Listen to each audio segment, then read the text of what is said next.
It's the beginning of summer, and here in the central coast of California, not only is the weather perfect, the views are breathtaking. Monterey County is home to Pebble Beach golf links, Carmel by the Sea, and so much more. And 10 miles inland is one of the most historic race courses in the world. WeatherTech Raceway, Laguna Seca, home of today's NTT IndyCar Series race.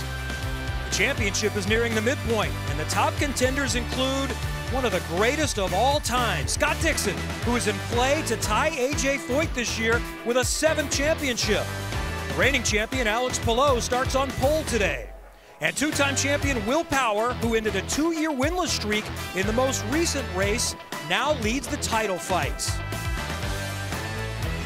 Welcome to IndyCar Live, presented by Liberty Mutual. Only pay for what you need. Well, there has been rain impacting many motorsports today, but it is clean and green. It is perfect in Monterey County at WeatherTech Raceway, Laguna Seca. Thanks for joining us today. We are at the front of the grid, and look at the packed crowd. They've just started to clear the grid of fans, but all of the teams are getting set to go. 27 Indy cars ready to get fired up in less than a half hour. I'm Kevin Lee, along with Townsend Bell and James Hinchcliffe. We love uncertainty, and that's what IndyCar almost always brings us. 6 winners in 7 races this season, and then chaos. Certainly the last 2 races, and here last year, Townsend. And now we're at Laguna Seca. Now, although this place is beautifully nestled into the rolling hills, it's a bit like a bowl this racetrack sits in. You might as well call it the cauldron of chaos. If you look back to last year, first lap, all kinds of contact, pushing and shoving, beating and banging. About 7 cars caught up in this first corner drama. And then you think about, like what you've mentioned, Kevin, the last 2 races. This was Detroit, first corner, first lap, 8 cars involved. 3-4 wide, trying to go where the sun wasn't shining, and it didn't work out for many. And then Road America, the last race on the calendar, a rookie on pole, a second-year driver, his teammate into the back, and then for veterans like Joseph Newgarden, nowhere to go, massive contact. If you trust the data, and going back to the Indy 500, it'll be 3 races in a row that there was contact big time on the first corner, the first lap. Today, I'd expect the same. We'll see if we can get through turn 1. All right, let's talk championship now, Hinch. At this point, almost to the midpoint, how many are still realistically in play? Look, with some of the tracks we have coming up, I think anyone in the top 10 is still realistically in play for this championship, but I want to focus on the top 2. Will Power, your championship leader, coming in here. He did not have a typical qualifying for the 12 car, more poles than anyone in IndyCar history, but he goes out in the first phase of qualifying. He's going to be rolling off in the mid-teens, but then flip to the other side of the coin. It was kind of the tale of 2 fortunes. The championship chaser, your defending champion, Alex Palou, all smiles for the number 10. He's going to roll off from the pole position. And look, guys, we've talked about this. If you are looking to win a race at Laguna Seca, you got to start up front. 20 of the 26 IndyCar races held here have been won from the front row. This guy here is going to have a lot of work starting from where he is. And 2 weeks ago at Road America, Will Power tied Michael Andretti for 4th on the all-time win list, and it snapped a 2-year winless drought. Last year was challenging, not just on the track for Power. Last year was one of my worst performances over a season. Didn't win a race, didn't turn up as prepared, just mind's not on the job. It was very stressful. Not sort of knowing, you know, what's going to happen with Liz. It's been a tough year for Will because his wife Liz has had some health challenges. But what the f***? Wow, Will Power and Scott Dixon are off. Man, I have never seen Will Power that fired up. Oh, no. Power, Erickson. Big hit. Just not the level I like to be at. Not a good year, man. We'll be back next year fighting hard. I know I can still win races. I know we've got the capability, determined to come back and be an absolute contender.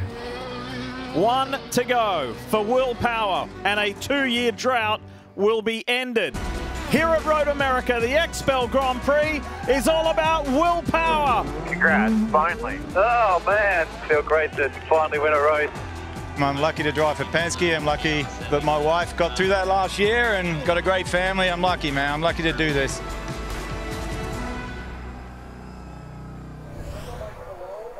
So last year for Will Power was rough in many ways. He's got the win. He's running up front. Townsend, how strong of a contender is Power this year for another title? He's looking great, and I'll tell you why. Temperament. Will Power's temperament this season has been on another level. He hasn't let the challenges, the issues get to him the same way it has in the past. He's driving like a guy that has been doing this for 20 seasons now. It's that championship temperament that matters. That's what guys like Dixon and Palou have mastered. I think Will Power's in really good shape. I think it's all about don't sweat the small stuff, and that's what Power's been so good at the last few seasons. If he has a bad practice, has a bad qualifying, he doesn't let it get to him. He knows that Sunday is what pays the points. That's what pays the bills, and I think he's a contender not just today for the race, but obviously for the championship as well. Let's hear now from Will Power with Dylan Welch. Well, it was 34 races in 2 years between wins for Will Power, so know that that monkey off your back is a good thing moving forward. But today, another challenge, starting 15th. This racetrack is so line sensitive. Tires are still a bit of a question mark. What's going to be the biggest challenge moving forward from the middle of the pack? Man, it's always tough to predict in these races. Kind of don't know whether the reds are going to fall off. And we don't know how much deg there is because it's kind of a shortened warm-up. But yeah, it's going to be a strategy call for us. I don't think you can. It's difficult to pass. I think you can. So we're just going to have to be on our toes and make the right call when we think it's the time to pit. Strategists are going to earn their money today. A Team Penske car has not been in victory lane at Laguna here since 2000. Will Power trying to go back-to-back with NTT IndyCar wins. He's got some work to do, but the last two winners here have come from 11th. You're watching IndyCar Live, brought to you by Liberty Mutual Insurance. Only pay for what you need. Race fans, now is your chance to drive away with a new Corvette courtesy of Hy-Vee. All season, enter for a chance to win one of 3 Corvettes. Grab your mobile device and scan the QR code on your screen to enter. They're giving 1 away and 2 remain. What happened to one of the pre-race favorites? Come on, man. Ah, damn it. It's disappointing. It's disappointing. You guys are rock stars, everybody. Sorry I let you all down. Oh, no, big crash, and it's Colton Herta, who was running in 2nd place and looking great. Sorry. Colton Herta, black car on the inside of Palou, and then takes himself out of it. Oh my goodness, that's frustration boiling over. Oh no! This is the 3rd week in a row. Whether it was self-inflicted or not, I thought we should win, and we didn't. I just got hit in the rear. We have relatively nothing to show for it. I don't know what to say. Disappointing. The frustration so evident for Colton Herta, and this weekend, kind of the same story. Has been super fast this weekend, but just trying to convert it into a result. I talked to him earlier this morning. He said, if I get crashed again today, I think my head might explode. I'm just that frustrated. We know we've got a good car, just can't be looking in the rear view mirror. We just need to get through the first corner and execute a good day. He's one to watch. There's several others too. It's time to get things started in Laguna with pre-race ceremonies. Ladies and gentlemen, at this time, we please ask that you rise and remove your hats as the Defense Language Institute Language Center Color Guard presents our nation's colors.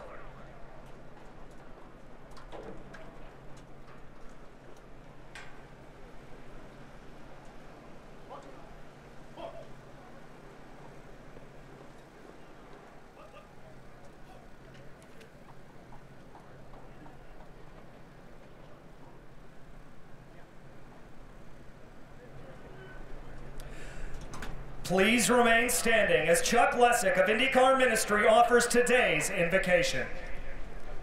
Let's pray. Lord God, we pause for just a moment before our IndyCar race just to invite you in today and acknowledge your presence. We thank you for the blessing of this absolutely beautiful day here at Laguna Seca and the opportunity to spend it with our friends and family. We ask that this race be a blessing to this entire community, and we look to you for a safe yet exciting day of racing. It's in Jesus' name we pray. Amen.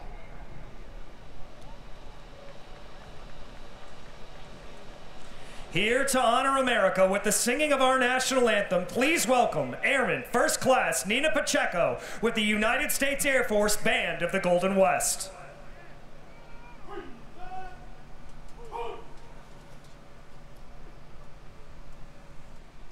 Oh, say, can you see by the dawn's early light, what so proudly we held at the twilight's last gleaming, whose broad stripes and bright stars through the perilous fight o'er the ramparts we watched were so gallantly streaming, and the rocket's red glare, the bombs bursting in air, gave proof through the night that our flag was still there.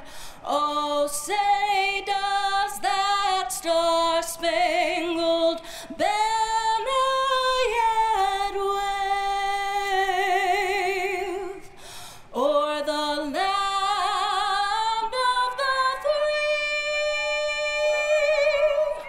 and the home of the brave.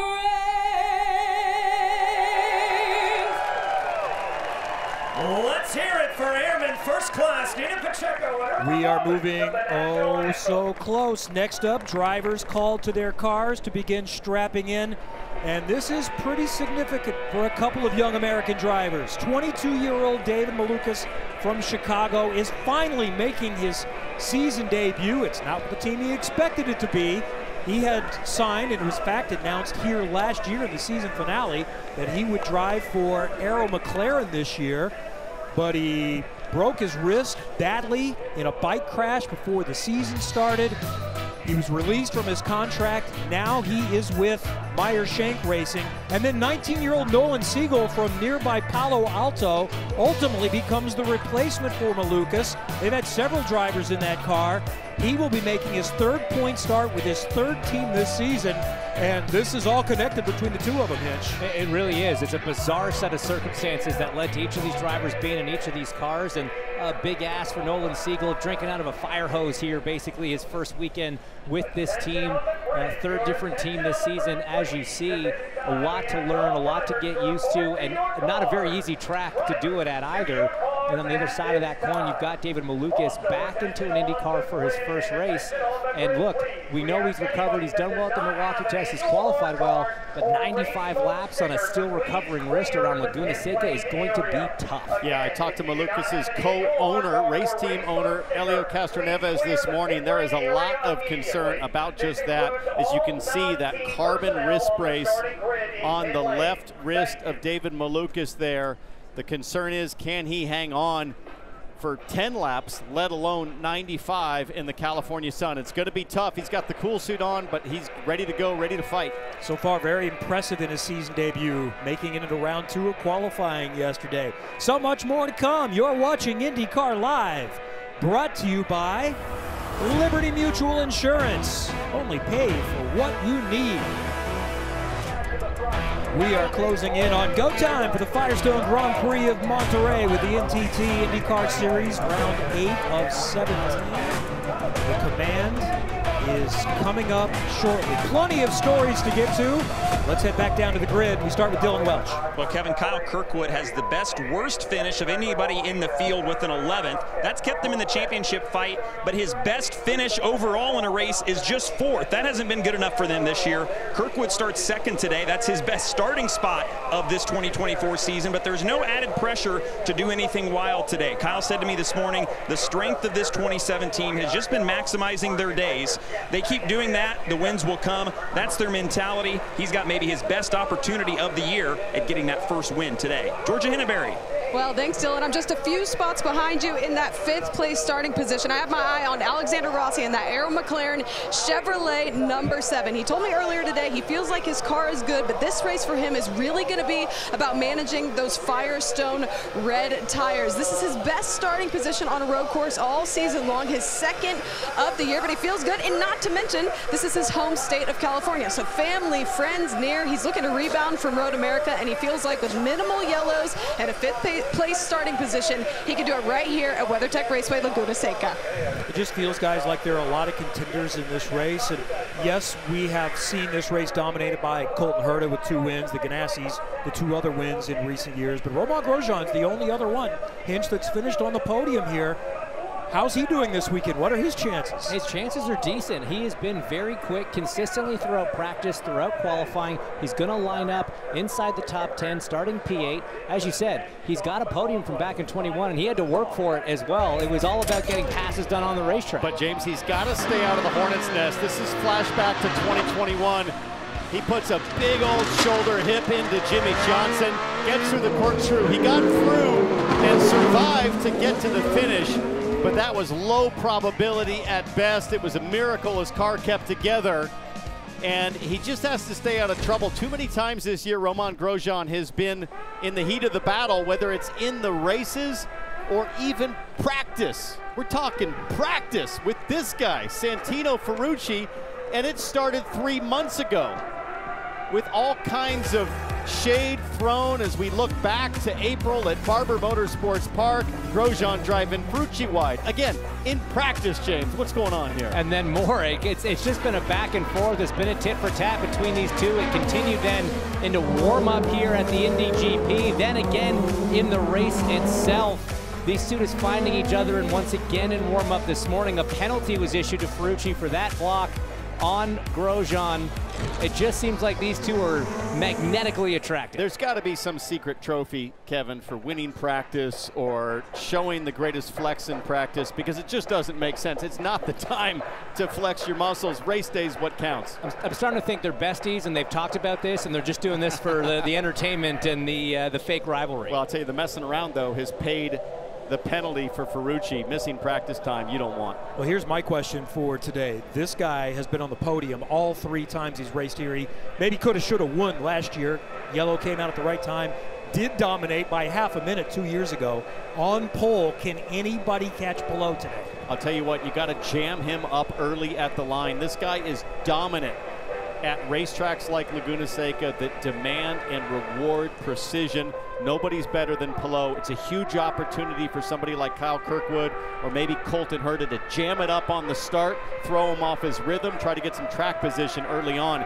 If you let him get a car length ahead, he could be gone for the day. The thing about Laguna Seca, as you know, Townsend, clean air is king. If you can have no cars in front of you, no dirty air, you can look after your tires, you can control the pace of this race, and we know that that guy is so comfortable up front. I like this guy's chances too, starting up near the front. He's finished 5th and 6th here. It's amazing that Christian Lundgaard is still just 22 years old. He has the temperament of a 40-year-old that's been doing this for 20 seasons. He's calm, he's precise, he makes high percentage decisions, a lot like this guy right here. And one of the things I want to note on the Thirsty 3 of Scott McLaughlin here, scuffed red tires. That tells me he's thinking this is a red tire race. You have to run a set of new reds as well as a set of primaries. So that's already showing the hand for Team Penske, where other drivers I spoke to, they think it's going to be a black tire race. And I'll bet McLaughlin's banking on some yellow early on to ease that first phase and be able to take the edge off a bit of those used tires. How about Pato O'Ward back here?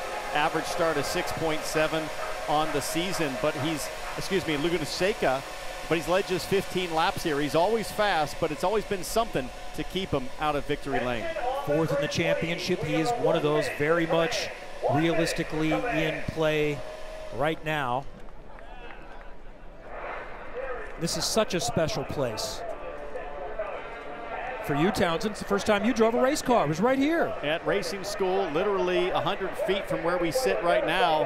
And it led to, a career I never could have imagined. Started off racing with this guy, Scott Dixon, a few years later, and he's still getting it done after all that time. But Laguna Seca has some wonderful throwback stuff. How about that red Armco just to the side of Scott Dixon? That's been here since probably the late 50s. That used to be how high the safety barriers were around this place, and the corners used to be a lot faster. Hey, they're still very fast. They're still very physical. I was speaking to Lundgaard before this race. He said, hey, look, man, the guys are going to fall out of the seat today. It is hot. This track is fast. Warm-up was exhausting, so physicality is definitely going to play a part late in this race. These guys know about it. Hinch has won here in the junior formulas. Townsend has raced here and everything as well, and we get to see how it all plays out again today in IndyCar. About time to get started. Let's go downstairs. Race fans, it's time to give the command for the Firestone Grand Prix of Monterey. Please welcome today's Grand Marshal, Chief Executive Officer of Mission Foods, Juan Gonzalez. Drivers, start your engines!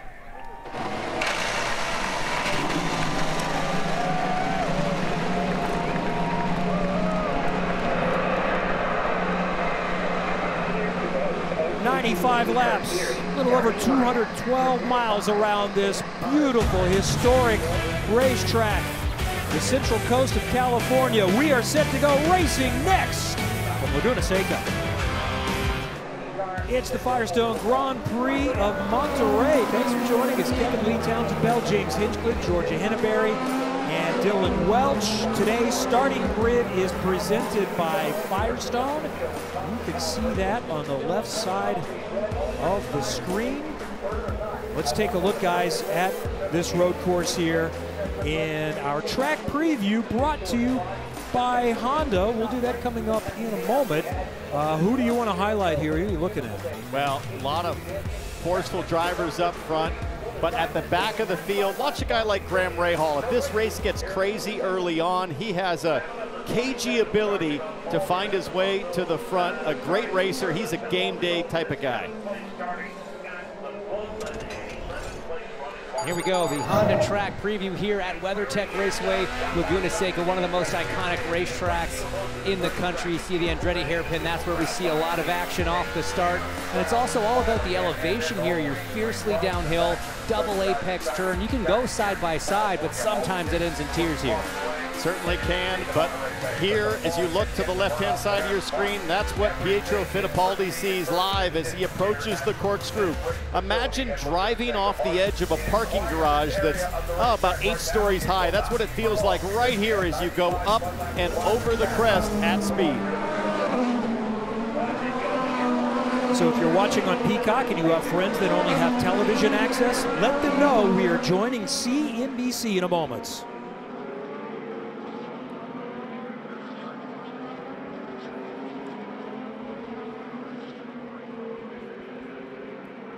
Welcome to WeatherTech Raceway, Laguna Seca, on the Central Coast of California for the Firestone Grand Prix of Monterey. It's round 8 of 17 in the 24 NTT IndyCar Series season. Kevin Lee, Townsend Bell, James Hinchcliffe, pace laps are underway. We're just about set to go, and leading the field is the official pace car of the Grand Prix of Monterey, the 2024 Honda Civic Type R. We've got a mixed grid today. No Penske starting in the front 3 rows. It's Alex Palou who has been dominant at this racetrack, starting on the pole with Andretti Global's Kyle Kirkwood with his best start of the season in second. Felix Rosenqvist, Colton Herta in row 2. Alexander Rossi has his best start on a road or a street course this season. He's starting 5th, and Christian Lundgaard in 6th. For this guy right here, Kyle Kirkwood, it's a big opportunity on the front row to try to jam up Alex Palou at the start, get some track position, because if Palou leads early, he is likely to be in firm control at the start of this thing. For Kyle Kirkwood, he's on a championship type march with the best worst finish of the season. He needs to keep up that high percentage decision making. Can we just get through turn 1? The last 3 IndyCar races have had a caution, not able to get through the first corner. What's in play today? Championship points. Several drivers that have not won it all this season looking to break through. This is the final corner. Palou controls the field, watching for the green, heading up this half-mile run through a kink towards the Andretti hairpin. Here we go from WeatherTech Raceway, Laguna Seca. Palou gets the jump. Kirkwood looking to challenge on the outside. Nice clean start, but Kyle Kirkwood going big, deep into turn 2. Can he hold it side by side, that pink and black machine to the front? That's what I was talking about. Jam up Alex Palou. Kirkwood getting it done as Colton Herta and Alexander Rossi go side by side, and that is Scott McLaughlin in the red-white car off in the dirt early at the exit of turn 3. Great move from Kirkwood, leading early here. You see Rossi there in the orange and white machine side by side. There's Marcus Armstrong in that green Ridgeline machine for Chip Ganassi Racing, making a move. all single file here through turn 6 or not. And Kevin, we've defined the data so far. This is the first race in 4 that we've made it through the first corner of the first lap, but we're not done with the first lap yet. Ferrucci was side by side at the top of the hill. Let's hang on until we get all the way through. This is the famous corkscrew right here. Christian Rasmussen in that light blue and black car picking up a spot there. Linus Lundqvist got past going into turn 6. It threw him off. He lost a few more spots up the hill. Still recovering right now as we make it out of turn 11 and across the line for the first lap of this race. All green, all 27 cars on track. And it's Kyle Kirkwood, the early leader. He went around the outside to get past Alex Palou, who has been on the podium in all 3 of his starts here with a win. There's Marcus Ericsson, Indy 500 winner in the Delaware Life car, going to the inside for a spot. Defending against Christian Rasmussen, a tire difference on those 2 cars. Ericsson on that black sidewalled Firestone, a little bit harder compound, a little bit slower, but should last longer. Conversely, you see Christian Rasmussen behind him on that red, softer sidewall tire as we see him move down the inside. I think that's Graham Rahal into 5. Yeah, that's the black and gold debut for the Mobil 1 car with Graham Rahal. He's side by side with Rinus VeeKay, who throws him some shade into turn 6. And now VeeKay charging on Linus Lundqvist. On board here with Rahal. That's Lundqvist and VeeKay up ahead. Push to pass now active on the second lap of this race. 150 seconds of push to pass available for these drivers. Gives you about a 50 horsepower boost to try to make some passes, maybe defend against it. And here's the defense right now. Ericsson on Rasmussen. Rasmussen really wants to take advantage of the softer compound tire early. He gets a pretty decent exit here. I think he's going to have a go at Marcus Ericsson when they get to the brake zone. Armstrong, Grosjean side by side. Again, that tire advantage on the green number 11 of Armstrong. As we see Rasmussen getting Ericsson, getting forceful, pushing him off there. They've gone back and forth a couple of times already. And Rasmussen's teammate there, Rinus VeeKay, also on the red tire, now puts Ericsson under pressure. But this, I can't emphasize enough how big this was for Kyle Kirkwood. He gets a little wheel spin, Green. but he sticks with the outside line. He has just a nose to force Palou to leave him room. And watch this, deep on the brakes and rodeo style, just wide enough to avoid contact. Super committed, rolled enough speed to just be at least side by side as they got out of it and gave him the inside for turn 3. And look at this chaos in the background. Will Power lost 10 spots, fell all the way to the back. That was him rolling through the dirt. On the game bridge on board with Colton Herta now. Alex Rossi, the number 7 on the outside. A little bit of contact. Both drivers lucky to get away with that. That yellow curb on the inside can really upset the race cars. And let's see now what happened to Power. Might have got hit from behind. Clear. Nope. Oh, Ferrucci got hit from behind by Rasmussen, which just kept Power on the outside line. Just not enough grip out there, especially in a fast corner like turn 4. Did a good job to keep it going forwards. So Kyle Kirkwood, for the second straight race, leads the opening lap. He finished 4th at Road America. Early going, trying to finish it off here today. You're watching NBC Sports coverage of IndyCar, brought to you by Firestone Tires for redefining the limits. Liberty Mutual Insurance, only pay for what you need. Hy-Vee, this racing season, help Hy-Vee reach their goal of 100 million meals by visiting hy-vee.com. And by NTT, official sponsor and technology partner of the NTT IndyCar Series. Just underway from WeatherTech Raceway, Laguna Seca. Kyle Kirkwood took the lead at the start, going around the outside of Alex Palou. He's in front by 3 or 4 car lengths. Then it's Rosenqvist, Rossi, Herta. Further back, Rinus VeeKay was running, I think, right behind Marcus Ericsson in 18th, and this just happened a moment ago. Right, he'd slipped back behind his teammate, yeah. Christian Rasmussen there, turn 5, back steps out, and then that right rear just kind of falls off the corner, the shoulder of the asphalt, but miraculously, it's a spin and a roll and a refire, and he keeps going, Georgia. Absolutely. After that spin, team came over the radio, said, "You okay?" Renus responded, "Yep." And they said, "That's okay. Start making your way forward once again." He said, "Yep." And he knows now that his work is cut out for him.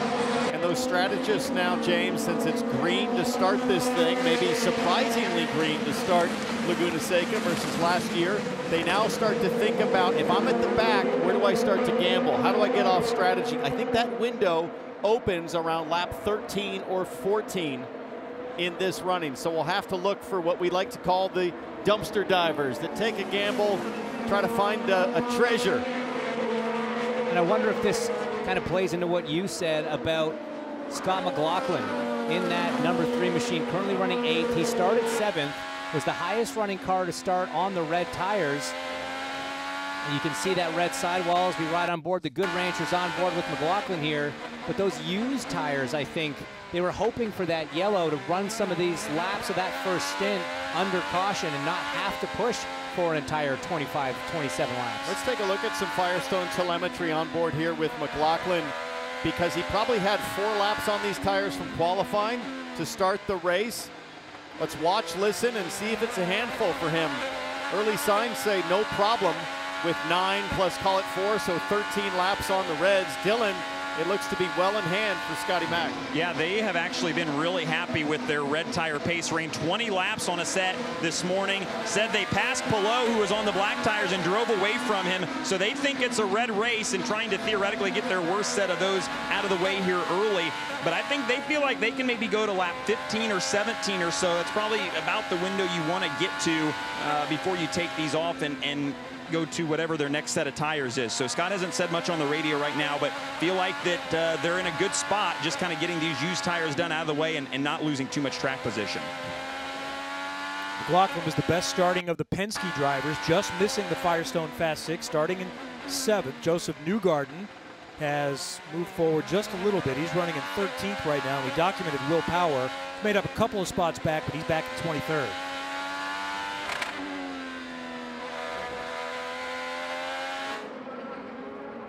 Meanwhile, back up front, Kirkwood in control right now, has gapped another couple of car lengths on Alex Pelot. Dylan, tell us more. And he is doing exactly what he needed to do. Controlling the race is exactly what Brian Herta, the strategist, just said to keep doing. So they also talked at the start of today just about needing a difference maker at the start.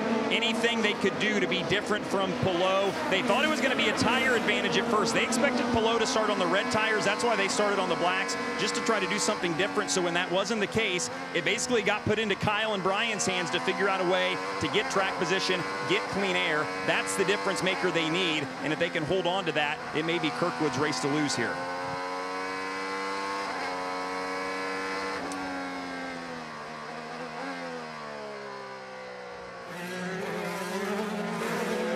Here's the top 3, and then running in 4th, Alexander Rossi, his best qualifying on a road or street circuit. He started 4th in the Indy 500. Has moved up a spot. He's running in 4th right now. This could be a bit of a breakthrough for him this weekend as we watch the Mission Foods on board. Yeah, it really could. I mean, all year long, Saturdays in qualifying have been the struggle for the 7 car. Rossi just needed to figure out how to get those laps done in qualifying, because on Sunday, I think he's consistently one of the best performers on the grid, certainly very strong for the McLaren team. The team knows that, Rossi knows that, and now he's got himself a good starting position, and he's got to parlay that into a strong result this afternoon. A podium very much on the cards. I watched him very closely in warm-up this morning, and I'll tell you where he could really make a difference today that he worked very hard on and looked really good at was out-laps and in-laps. Charging the pit lane entrance, charging the pit lane exit. It looks like he's confident. He knows what to expect out of his race car. And that, guys, could be the difference today is in-laps, out-laps. That might be the only chance to make a move up front. He's picked up a spot in the early going, getting by Colton Herta. And then just ahead of Rossi is Felix Rosenquist.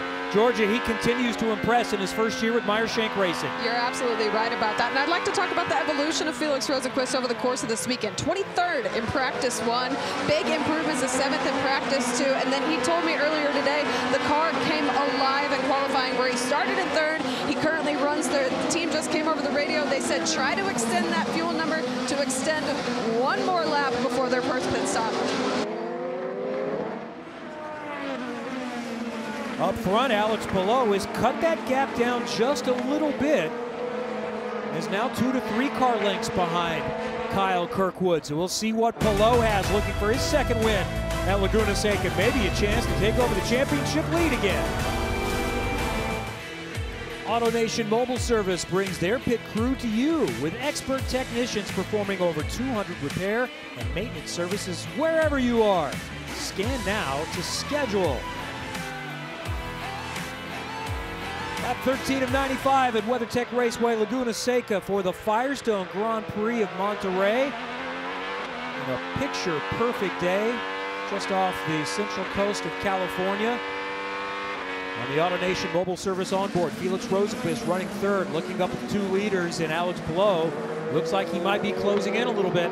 He's looking very strong indeed. When you run that close behind another IndyCar, only about a half-second gap right now, you're riding in that dirty air, that wake that the car creates. It takes downforce off of your car. That's taking grip away.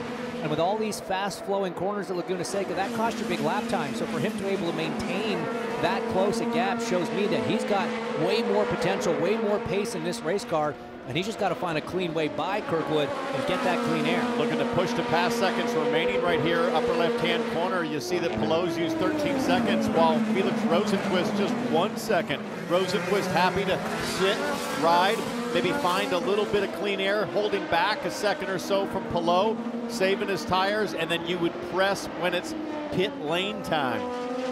Let's listen to what the 10 team from Chip Ganassi Racing is talking about. Gap behind is still 1.0. Is he using the pass out of that corner? Rosenqvist is not. Kirkwood, same as you. Yeah, copy. I mean, your question. Alex Palou is always so calm, and what I'm watching for him, the way he seems to win a couple of races every year, is he goes longer in a stint and then gets clean track. So keep an eye on when Kirkwood pits, when Palou pits. Yeah, something that's going to be very powerful today is the overcut. That is when you can extend your fuel for an extra lap.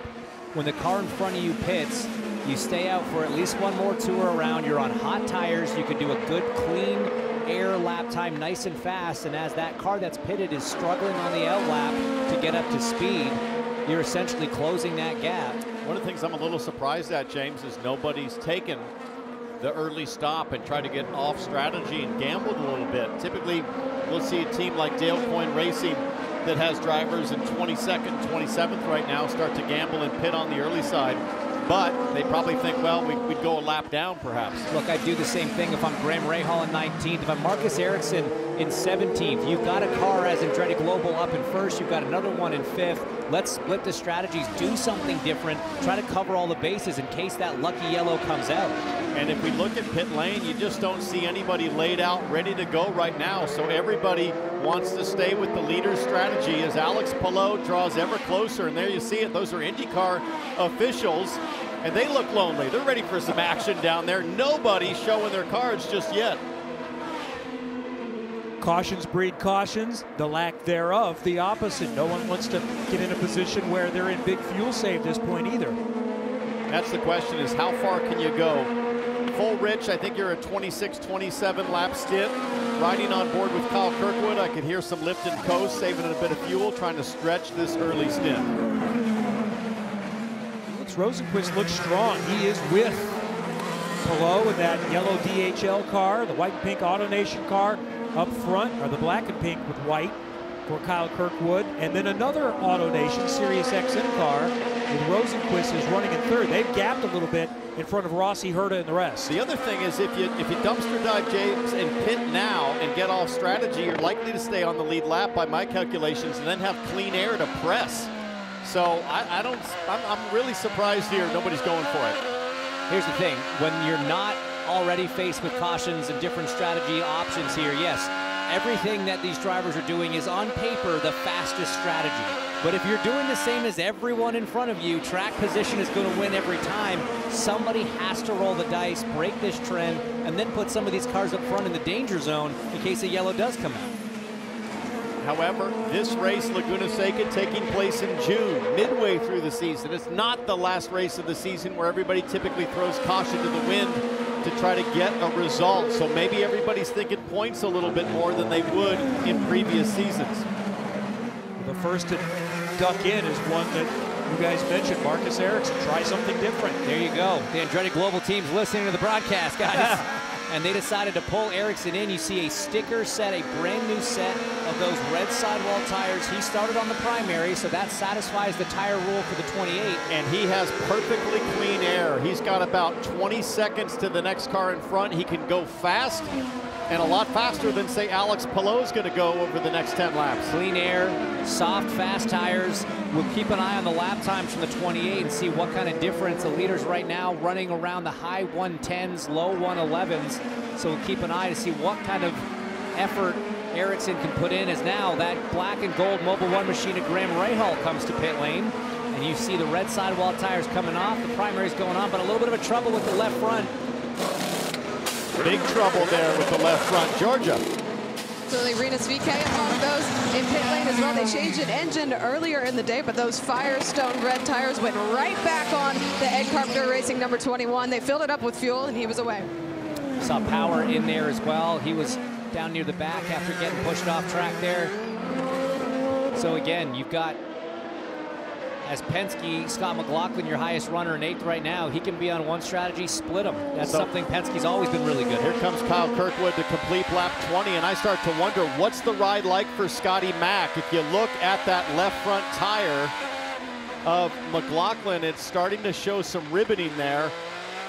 And Dylan, I wonder, what's it like on the radio? Has he said anything about the balance of his Good Rancher Chevy? Well, Kyle Moyer just asked him on the radio, said, can you go faster? And he said, I feel like I can, so I don't think all is lost for sure. They've kind of stabilized in this 8th spot here. And we talked at the start of the show about this kind of lap 17, 18, 19 window as being when you could come in, theoretically, for McLaughlin if you wanted to get these used reds off. But they feel like they've lasted pretty well for them, so I think they're going to try to run this out as long as they can before they really start losing time before McLaughlin comes in.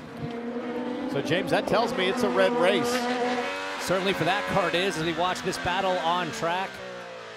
Black tires on the 15 of Graham Rahal, looking back at the red tires on the 21 of VeeKay. These guys pit together. This is where VeeKay's likely on the button. He knows he has a tire advantage early. Can he use it and go deep here? Boom! Going for it. They can go side by side here. Graham doesn't have the grip to run the outside.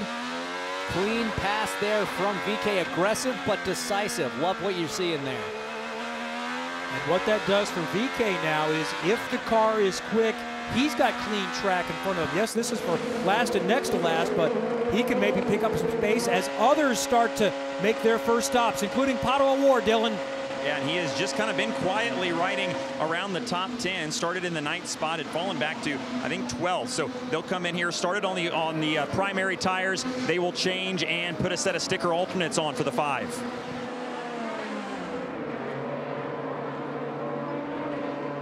Fresh Firestones, shell fuel for Pato O'Ward, back out, headed up the hill towards the hairpin. And Palou is right there on Kyle Kirkwood. It's funny, you're seeing a lot of drivers, whether you're on the reds or on the blacks, doing roughly the same lap time, because everyone's kind of got that 1 second gap. That's sort of the bubble of air that takes the downforce away and slows you down. So we're not seeing a big crossover in lap time between the two compounds, but clearly that's all starting up front. Kyle Kirkwood doing the pace that he can. If you look at Palou, though, James, he's so comfortable in dirty air. That 1 second bubble doesn't seem to exist for him. That tells me that Palou has a really strong race car. If he can get to the lead in the pit stop cycle, he's going to be really tough to contend with. Dylan. Scott McLaughlin's crew is laid out, and we were just talking about them starting on the used reds. Get a load of this. They are so confident they're going to a second set of used reds right here. So they made it 21 laps before they felt like they needed to come in. Front wing change there for McLaughlin just to help the balance a little bit, but a second set of used Firestone alternates for the 3. By the way, we talked about Marcus Ericsson. We'll watch the lap times. He is a second faster than anyone else on the track, fastest laps. And over 2 seconds quicker than your leader, Kyle Kirkwood, right now. So look, if I'm Alex Palou, how much fuel is he saving? Because he can really take advantage of that overcut strategy, but if he's trying to push for that pass, he's not saving as much fuel as he could be. The other thing is, I think Kirkwood's got to start thinking now about not losing too much pace on the blacks. If this is a red race, maybe the leaders should pit now and finish on reds throughout now that McLaughlin and some of the other cars have showed the performance. I just think it's so car specific. I don't think there's enough of a decisive difference between the tires that it's unilaterally agreed up and down, unanimously agreed up and down the grid. I think some cars are going to prefer the blacks, some cars are going to prefer the reds, but Palou, as close as he's been, late on the brakes into turn 2, not quite close enough. This is great defensive driving, though, from Kyle Kirkwood. You're so hard as a driver in this scenario, Townsend. As you know, you've got to be eyes forward, hitting your apexes, hitting your brake points, but at the same time, you've got to keep one eye on the rearview mirror to see where that number 10 is. That bright yellow DHL car making all sorts of flashes in the wing mirrors of the 27 and keeping focused, keeping your car on track, hitting all your marks under this kind of pressure is incredibly difficult, but for 23 laps, Kirkwood's done it beautifully. Meanwhile, Scotty Mack is going to be anxiously pushing to get past the car of Stingray Robb. In order to make that earlier stop work, he needs some clean racetrack. Here's McLaughlin, that's Robb up ahead. McLaughlin full push right now. I think he is the one to watch, the first of the contenders up front that has stopped. So can he move forward once we see the other leaders? One of the leaders, Alexander Rossi, who's been running fourth. Dylan, is coming to you. Yeah, best qualifying effort on a road course for him this weekend. Started fourth. They started on the Firestone primary tires. They will go to a set of sticker Firestone alternates here and make a front wing change. Just a little bit too much understeer. The report for Rossi, you see that there. Full of shell fuel, and the 7's down and away. Decent stop, 7.3 seconds. That's 18.5 gallons of shell fuel that goes into these Indy cars on a full fuel fill. That last lap for Kyle Kirkwood, that 111.0. Where was McLaughlin? He did a 109.9, so a full second faster. It's not going to be many more laps before McLaughlin is going to be able to close the gap. Can you hang on? Yeah, all good.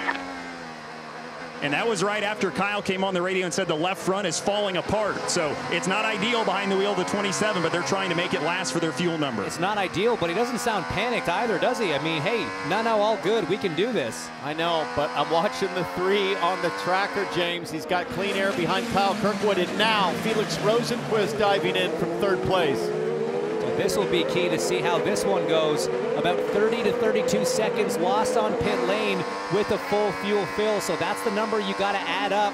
Distance to the leaders to see where you're going to come out onto the racetrack. So it might be tight.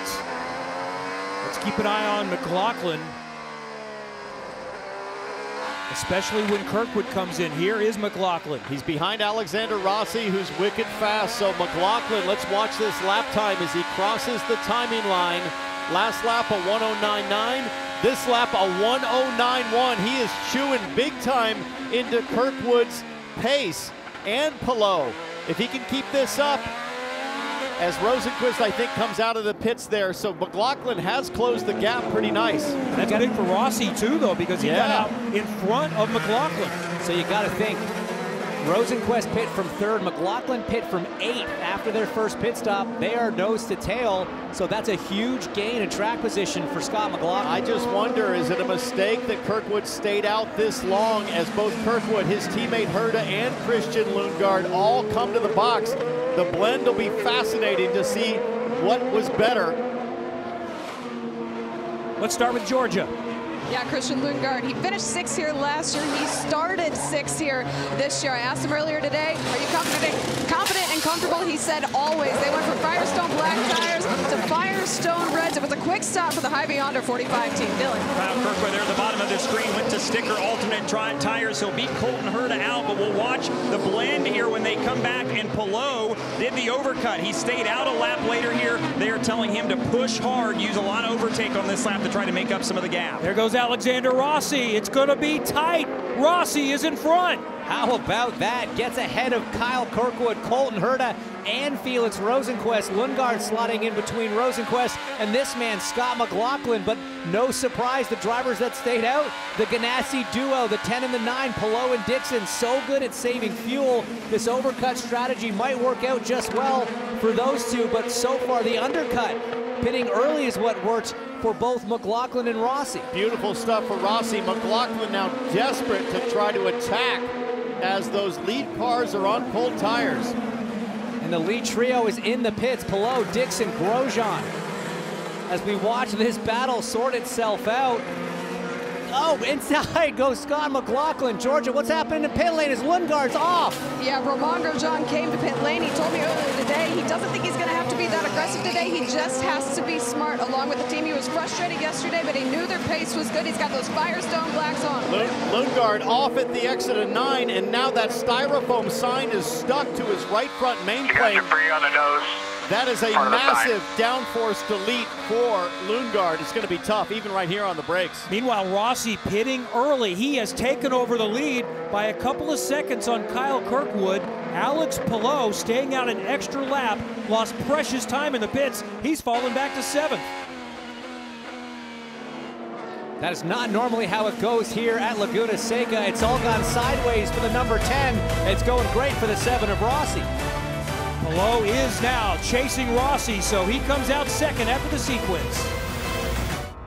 You're watching NBC Sports coverage of IndyCar, brought to you by the Big Machine Music City Grand Prix. It's the IndyCar finale and championship this year. September 14th and 15th. Tickets are on sale now. And NTT, official sponsor, technology partner of the NTT IndyCar Series.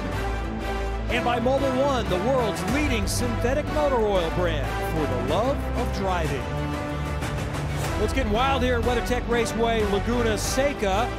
Alexander Rossi, after the first sequence, pitted earlier, found some clean track, fresh Firestones. He's moved to the front. Alex Palou exited pit lane after his stop later than everyone else from the lead in second, but on his outlaps on cold Firestones, gave up a couple of spots. And the big question is, why did Alex Palou decide to go another stint on black tires? You can see him struggling here as Kyle Kirkwood easily carves him up on the inside of turn 2. James, I'm scratching my head on that one. Well, hey, look, we talked to the Ganassi team before this race. They thought it was going to be a black race. They're just sticking to their guns on that one, even though we've seen a lot of evidence to the contrary. It's fine to think it's going to be a black race, but when the red shod tire cars go longer, it's pretty obvious that the red tire is going to hang in there. You know it's got the pace advantage. They probably thought they had so much pace in the pocket running behind Kirkwood. They were hoping the overcut was going to get them out in front in that clean air, and then they could really unleash the potential of that car. But now mixing it up in traffic, in dirty air, it's definitely going to be advantage to the Reds. Kevin, if Palou thought it was a black tire race, almost certainly he's changing his mind right now as he watches painfully Colton Herta, Kyle Kirkwood, Alexander Rossi pull away. Well, that's his hope. Everyone else up front is on the softer, faster Firestones, but will it last as long? Here's Christian Lundgaard. We saw him take that run through the dirt, and has that been on there for the last 10 minutes? It certainly has. And it all came here from a pass attempt on the inside of 9 from Scott McLaughlin. You're right on board with him.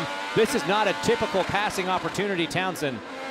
But that was a good one. He surprised Lundgaard, put his car between Lundgaard and the apex. It was clean, there was no contact, and unfortunately there is no chance for Lundgaard to hang on as he takes that 200-meter board with him. Now I'm curious how bad, as we see again here on board from Lundgaard, watch the hands. Never gave up on it. Unfortunately had to collect the sign, but how bad is the front downforce for Lundgaard? How much of a penalty is this? Or is it? Is it making better downforce? It's contoured in quite nicely. It has sort of folded and matched, as you say, the contour of the wing, but maybe going to be some wind tunnel engineers trying this out on Monday morning. Maybe he's onto something. I think not, but Georgia, maybe you know a little bit more about what's happening with Lundgaard. Yeah, and Townsend, I think the radio we're about to play might answer your question on how much damage is to the 45 Hy-Vee Honda. Where is the debris? It's on the nose. It's stuck, or sorry, on the right side of the front wing. It's on the front wing. Clear? The car doesn't turn now.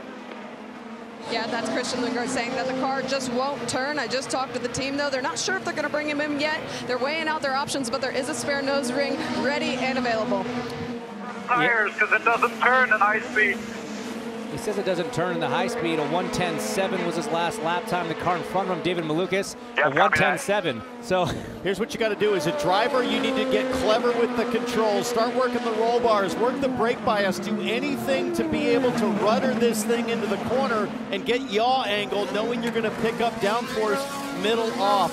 So you got to get desperate, get creative, and know that you just have to get to your next pit stop. Your team can easily pull that off if you can get there.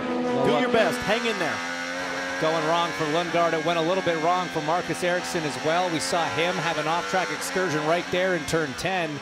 Made it back on track, but running down in 17th. Let's take a look back at what happened to the driver of the 28. Just big oversteer right at turn into turn 10. It's so banked there. Whoa! Joseph Newgarden was diving into pit lane to serve a penalty. That was close. The penalty was for an improper pit exit. Yeah, he lost control on pit out and went through the dirt between pit lane, but that was a little dicey for Joe New. And this is a killer, a drive-through on a race like this where track position's everything. Has him down in 24th position right now.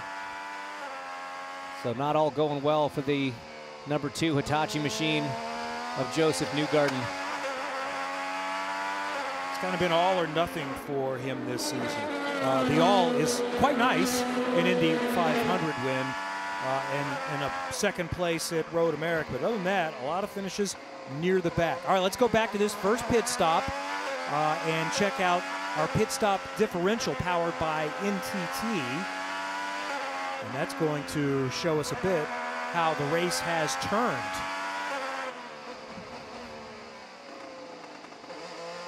And that leads us to our pit stop predictions powered by NTT of when we think they'll go next.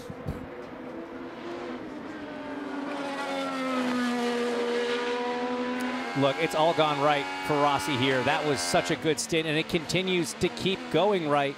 He has pulled out, had pulled out a big gap and is running consistently quick lap times. You see on your pylon there when NTT is predicting the next stops are going to happen. That window opening soon, but you're going to want to push it as far as you can. I'm going to disagree on the Paddle Award one. Yeah, I don't think that's exactly accurate. Apologies for the mistake there, but he is just out front. Again, we talked about it earlier. Clean air is king here at Laguna, and it was such a good call from the number 7 crew. Brian Barnhart running strategy on that stand to pull Alex in, get him some clean air on those out laps, and those green flag pit cycles. The in and out laps are so crucial. And you mentioned it earlier, Townsend, watching a warm up. In and out laps is where Rossi was so strong, and that's definitely played a part in this advancement. Dylan, Rossi worked so hard on it this morning. So disciplined, so aggressive, putting himself in race mode in practice to refine the art as Brian Barnhart. Man, somebody give that guy an ice cream cone. Barnhart chilling right now with the ice water, very happy with his driver, and what a brilliant job they've done so far to get Rossi to the lead. Yeah, both of these guys just cool, calm, and collected, always on the radio no matter what is going wrong. But I think this right here is an encouraging sign for Rossi, because I spoke with Brian earlier today, and he mentioned that one of their challenges this entire year has just been getting this red tire, this alternate tire, to kind of just do what they want it to do. It's a harder compound than it was last year, and frankly, it's thrown them for a loop. So for them to have this kind of pace, as we see a big crash. 51, Giotto off heavy. Is that turn 4? It is at the exit. Left rear destroyed, left front, right front. A massive shunt for the rookie from Italy. We saw a few almost shunts there in practice, some big saves. Luckily, the driver jump out, or do I have to wait? Is okay, but let's see the replay here. Oh, he just got lost it early. Maybe even dropped a wheel on the entrance curb, but luckily the driver's okay. So we are cautioned for the first time. Rossi's 5+ second lead goes away, and the restart is coming up at Laguna Seca. Back at WeatherTech Raceway, Laguna Seca, they are in the window for the second stop, Dylan. Alexander Rossi, the race leader, in. They will take a set of breads on, put a set of used Firestone alternates on. Little hiccup leaving, and Rossi nearly stalls again. Herta goes around the outside of him. There you go, a change for the lead. Colton Herta and the 26 crew getting ahead of the 7. It's a little bit of a holdup. How you doing, baby? Good job, boys. And there's Colton on the radio. Good job, boys, getting the work done in pit lane. And now those two, but Colton's on the primaries. He's on the blacks. That's going to still give the advantage to Rossi on this restart. Why did he go primary. He started on primaries. He sure satisfied the requirement. Not everyone Confusion pitted. reigns. Alex Palou stayed out. He takes over the lead as the AMR safety team continues the cleanup for Luca Chiodo's crash at WeatherTech Raceway Laguna Seca. Now's your chance to drive away with a new Corvette courtesy of Hy-Vee. All season, you've had the opportunity to enter for a chance to win one of 3 Corvettes. They've only given 1 away, so 2 remain. Grab your mobile device and scan the QR code on your screen to enter. Under caution at WeatherTech Raceway Laguna Seca, Kevin Lee, Townsend Bell, James Hinchcliffe, Georgia Henneberry, and Dylan Welch.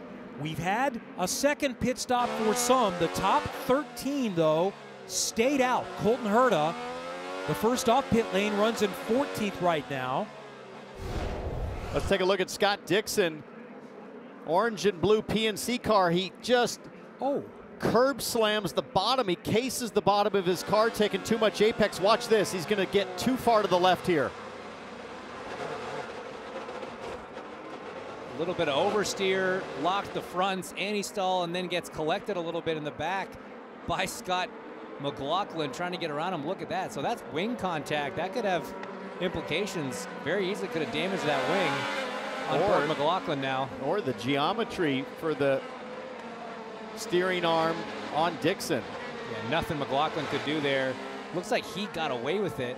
There's the front wing damage to the end fence for Scott Dixon.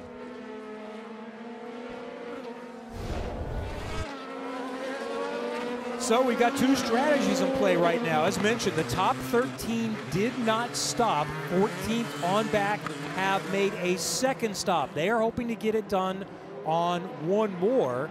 The top group is still going to need 2 more pit stops. So Alex Palou, who's been in front, lost the lead by staying out later the first time, is in front again behind Pato O'Ward. Romain Grosjean, who's trying to win for IndyCar the first time since he was in GP2 13 years ago, is in play.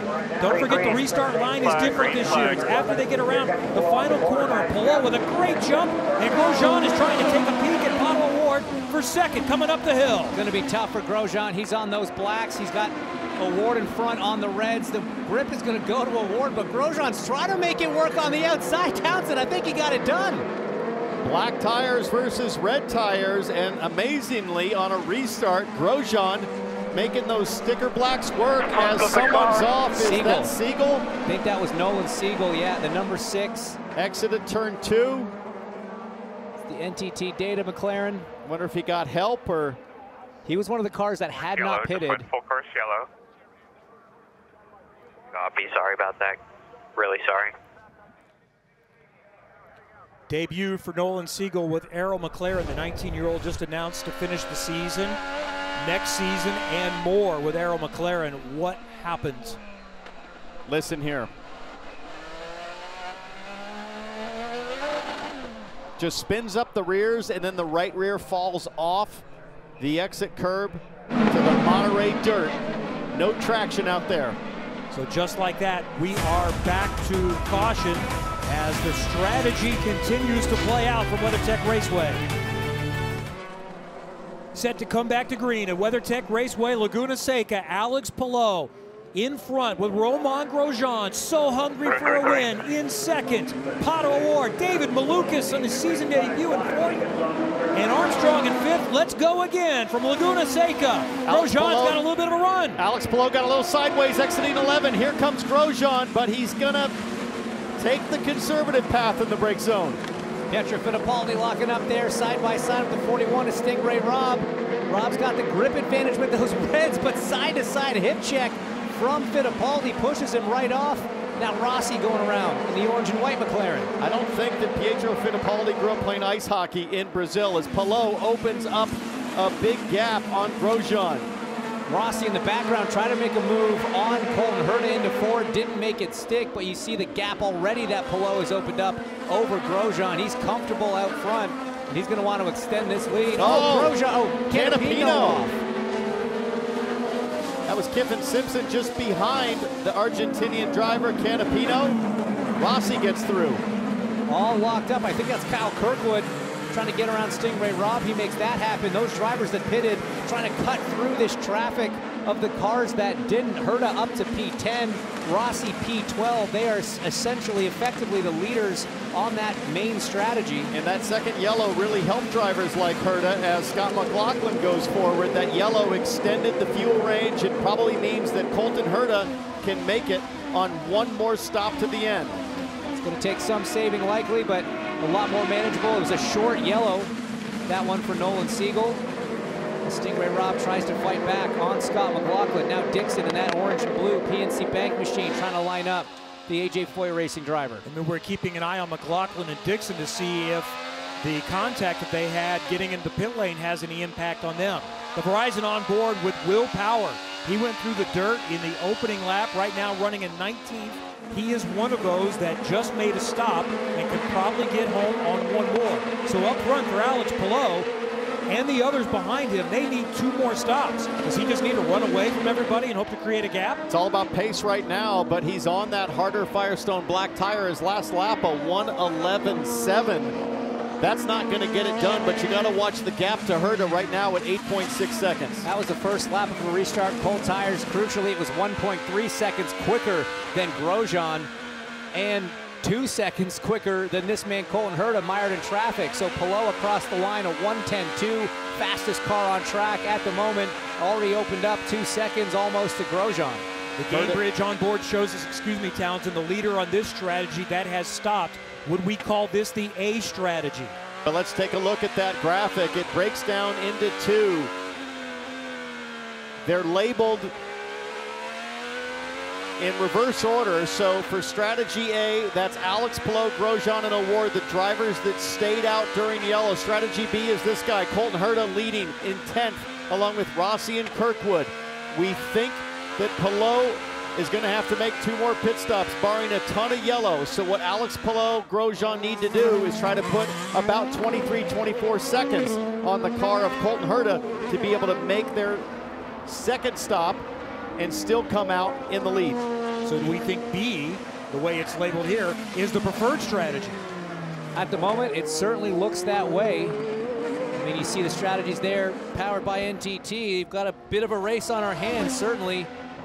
But I'd rather be on the B strategy right now. Well, but if that yellow wasn't long enough and Herta's got to stretch a little bit of fuel, you don't want to be in a position where you've got to limp your way to the finish. You want to be able to race your way to the finish.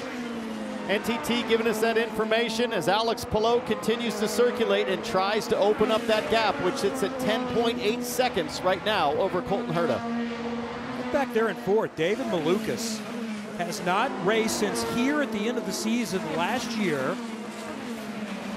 And it's a long story as to why he's where he's at. He was supposed to be with Arrow McLaren, now debuting with Meyershank Racing, but with a wrist that's only 80% useful. That's the most important story, is what is he feeling physically in the cockpit. We're at about half distance right now, James. You saw the size and the scope of the carbon brace pre-race that Malukas has to wear.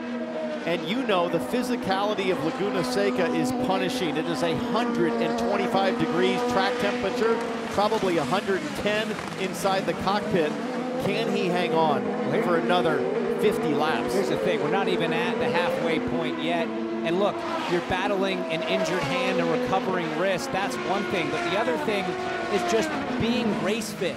You can get into a gym, you can work out all you want, but if you haven't been putting in the reps, putting in the laps behind the wheel, there's certain muscles you can't work out in a gym, and the physicality of a full race distance is definitely going to catch them off guard. But Georgia, adrenaline is a powerful drug. It can take you through a lot of adversity. Right about that, and we've been monitoring David Malukas' wrist all weekend long, and he's been trying everything in the book to get it ready for this race. They were not sure if they were going to wear the brace actually throughout the race because it doesn't allow him to have as much mobility, but 95 laps is the longest stint that he's done since this track last year. So a lot going on in the cockpit for David Malukas. His teammate Felix Rosenqvist said this was the most physical race that they run all year long. But like you said, I'm sure adrenaline plays a factor where David Malukas runs 4th down. Dylan? So Pato O'Ward is diving into the pits right there. He's kind of on a strategy island here, pitted on lap 20, so they needed to come in here and top him off with fuel as well. Again, been just sort of a quiet weekend for Pato. He's been in the mix, but just missing a little bit here. They'll change 4 tires and add shell fuel to the 5. So what's he hoping for at this point to salvage something? That it stays green and those that stops on the last caution cannot make it? He's going to hope for some clean air here as he comes out. There you see Jack Harvey going by. So I think O'Ward will get that clean air. He's got to use reds here to try to make some pace happen. And then you'll be hoping for some chaos, James. That's what you really need, is the field to go back under yellow, get stacked up, and try to make some moves. But right now, it's go fast time. By the way, we should mention that his teammate, Nolan Siegel, did continue on. He's still on the lead lap, so there was no contact, but that was the cause of the most recent caution.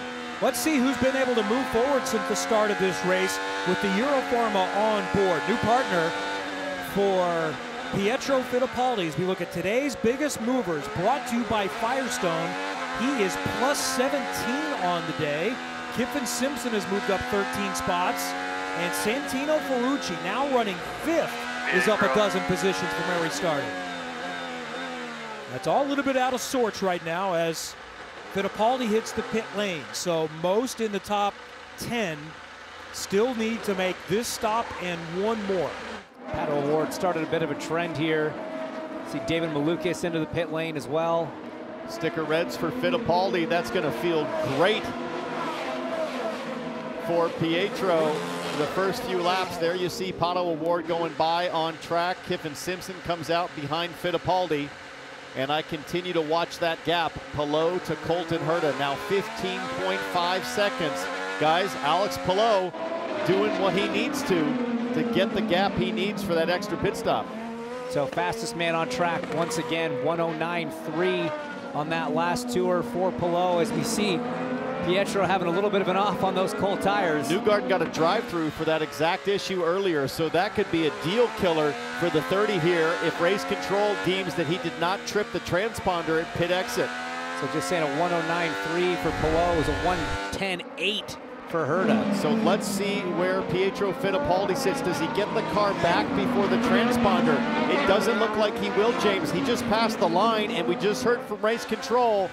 This is such a crucial hit for Pietro Fittipaldi. He will have to come through pit lane again for a drive-through. It's so tough. The teams and drivers, they put so much emphasis on those in and out laps. So important.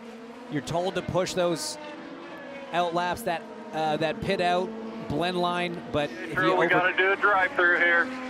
You overdo it, that's the penalty. And here comes the 30 to serve it. So he'll come to pit lane. And speaking of lap times, let's take a look at the comparison of the last 3 laps of this guy, Colton Herta, to Alex Palou. Palou's got to open up that gap, and job done, Kevin. Over a second a lap faster than Colton Herta. It's a second and a half the last 2. It's pretty substantial. That gap now at 17.2 seconds, James. Thanks to NTT for that lap count back with the lap times. It's just showing how this is slowly going into the hands of Alex Palou. So we're really looking for the gap, or at least Palou and Chip Ganassi Racing is looking for that gap to be up to about a half a minute, and it's continuing to stretch. Right now it's 18 seconds. Approximately, that's about the time lost on pit lane, 32 seconds. So he pit on lap 26. I don't think he's got enough fuel in it to get the gap that he needs. He's got the pace right now, but he's gonna have to come pit for fuel before he has enough laps to open up that kind of gap. Linus Lundqvist making a move on the inside of his teammate Marcus Armstrong down there in turn 11. John, he's only got 53 seconds remain. And Dylan Palou is doing what he can, but I'm not sure he's got the fuel to open the gap he needs.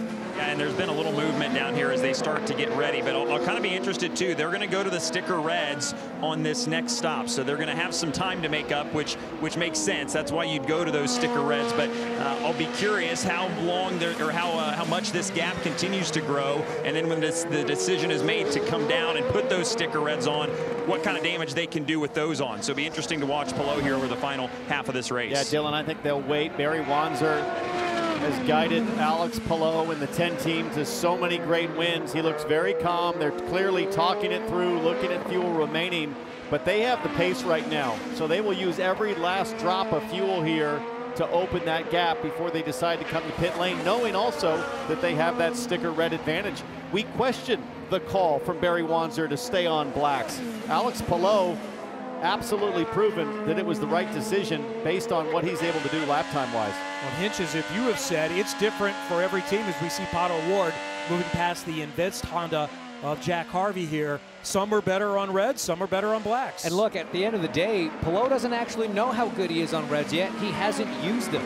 He's going to throw a sticker set on in this next set, and they might surprise themselves. They might actually find that the car is great on the reds and be kicking themselves for not using them sooner. Let's listen to the Good Ranchers Chevrolet communication on the tire options. That's awesome lap time for what we're doing here. Awesome lap time. We will have to do the sticker reds. Understand what you're saying on the blacks, though. Oh, yeah, forgot about that. I think you love the sticker reds. Well, I'm going to have to. I'm going to have to. That's the right attitude. It's not really a choice at this point, and you want to satisfy that tire requirement before the last stop, just in case you find yourself in a difficult position like we saw with Pato O'Ward last year. He had to make an extra stop because they hadn't done it yet.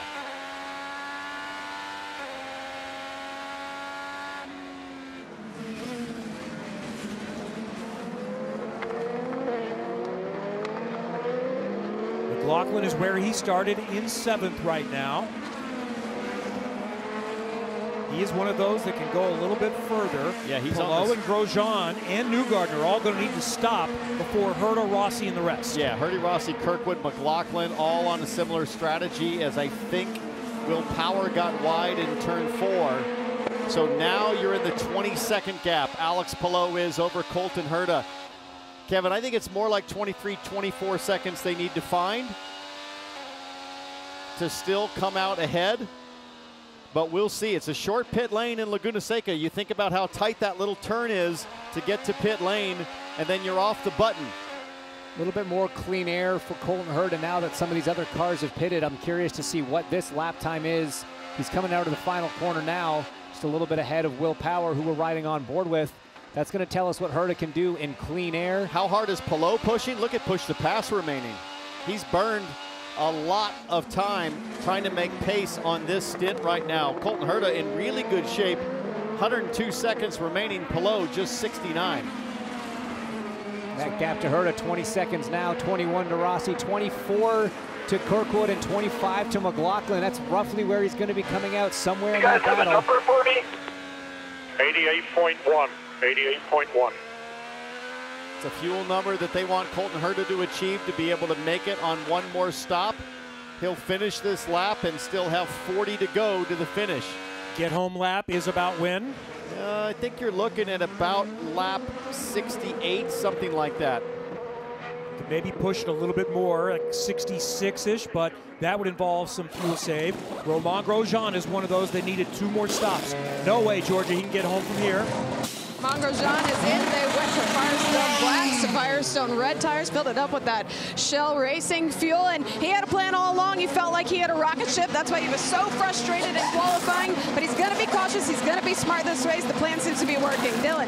There's Joseph Newgarden. He's one of the cars on that strategy A. They put sticker red tires on, filled him up with Shell fuel as well. Expect Alex Palou in this lap. So Palou will need this next stop and another, and he's 21.7 seconds in front of Colton Herta. That was Barry Wanzer's voice saying pit, pit, pit. So the 10 of Alex Palou, your leader on that strategy, your leader on the racetrack, will be coming in this time, and where he blends out is so crucial. He'll be burning even more push to pass on this in-lap Townsend because it has to be as quick as possible. His last timed lap was about 1 second quicker than Colton Herta. The DHL team awaits on pit lane. They'll have a clean in and a clean out. Dylan. And they had that gap to Colton Herta at just under 22 seconds when he peeled off onto pit road. So we'll watch the blend. Just need a smooth stop here. First stint of the day on those sticker red tires for Palou. Front wing change to counter that. Shell fuel. He's down and away, and here comes Herta. So Colton Herta should get in front, but how close will Palou be? There's Herta. There's Rossi.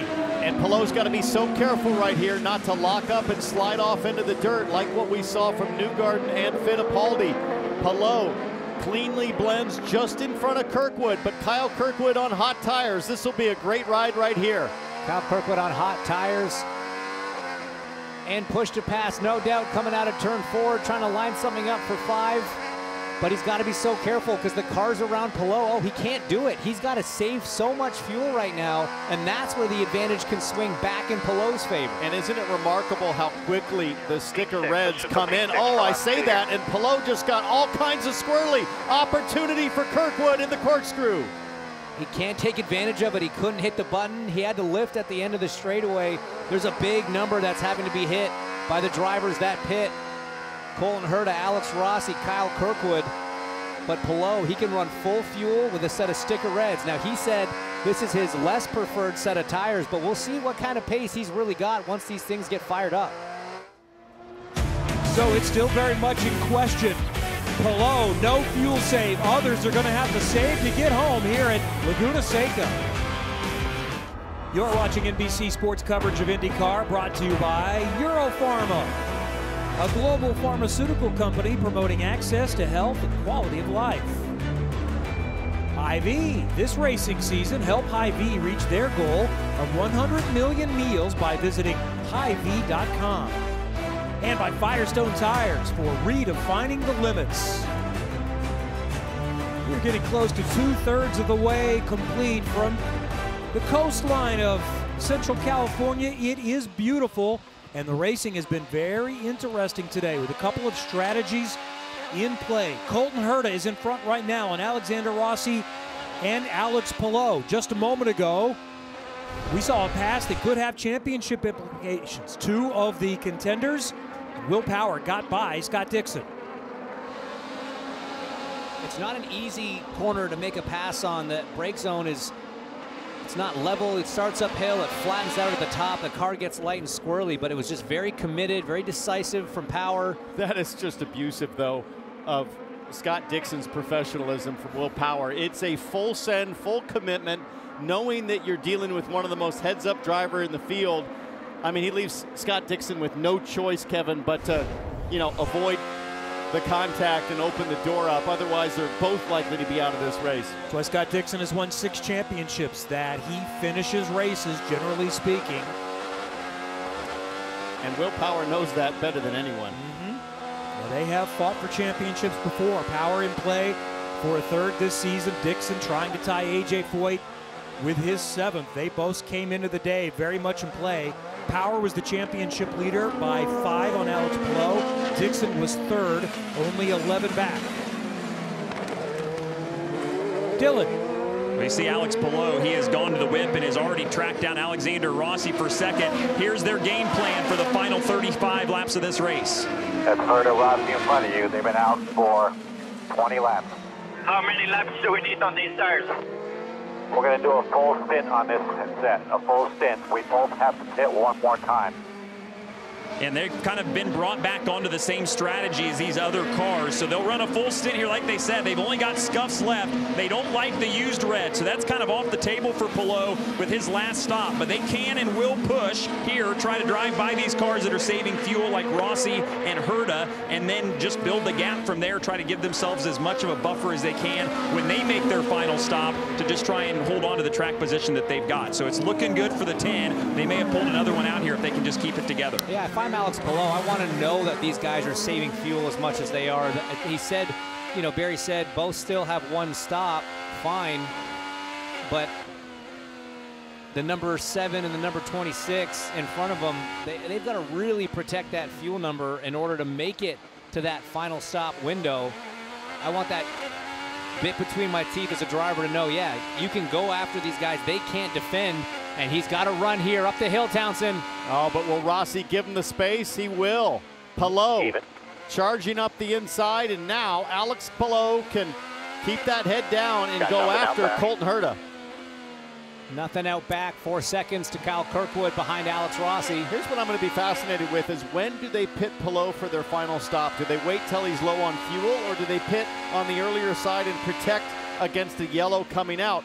If they pit on the earlier side, maybe they try to take fuel only. Meanwhile, for the 14 car of Santino Ferrucci, he has to give up 6 positions as demanded by race control for blocking. Let's see what happened. Headed to turn 6, Christian Rasmussen pops out.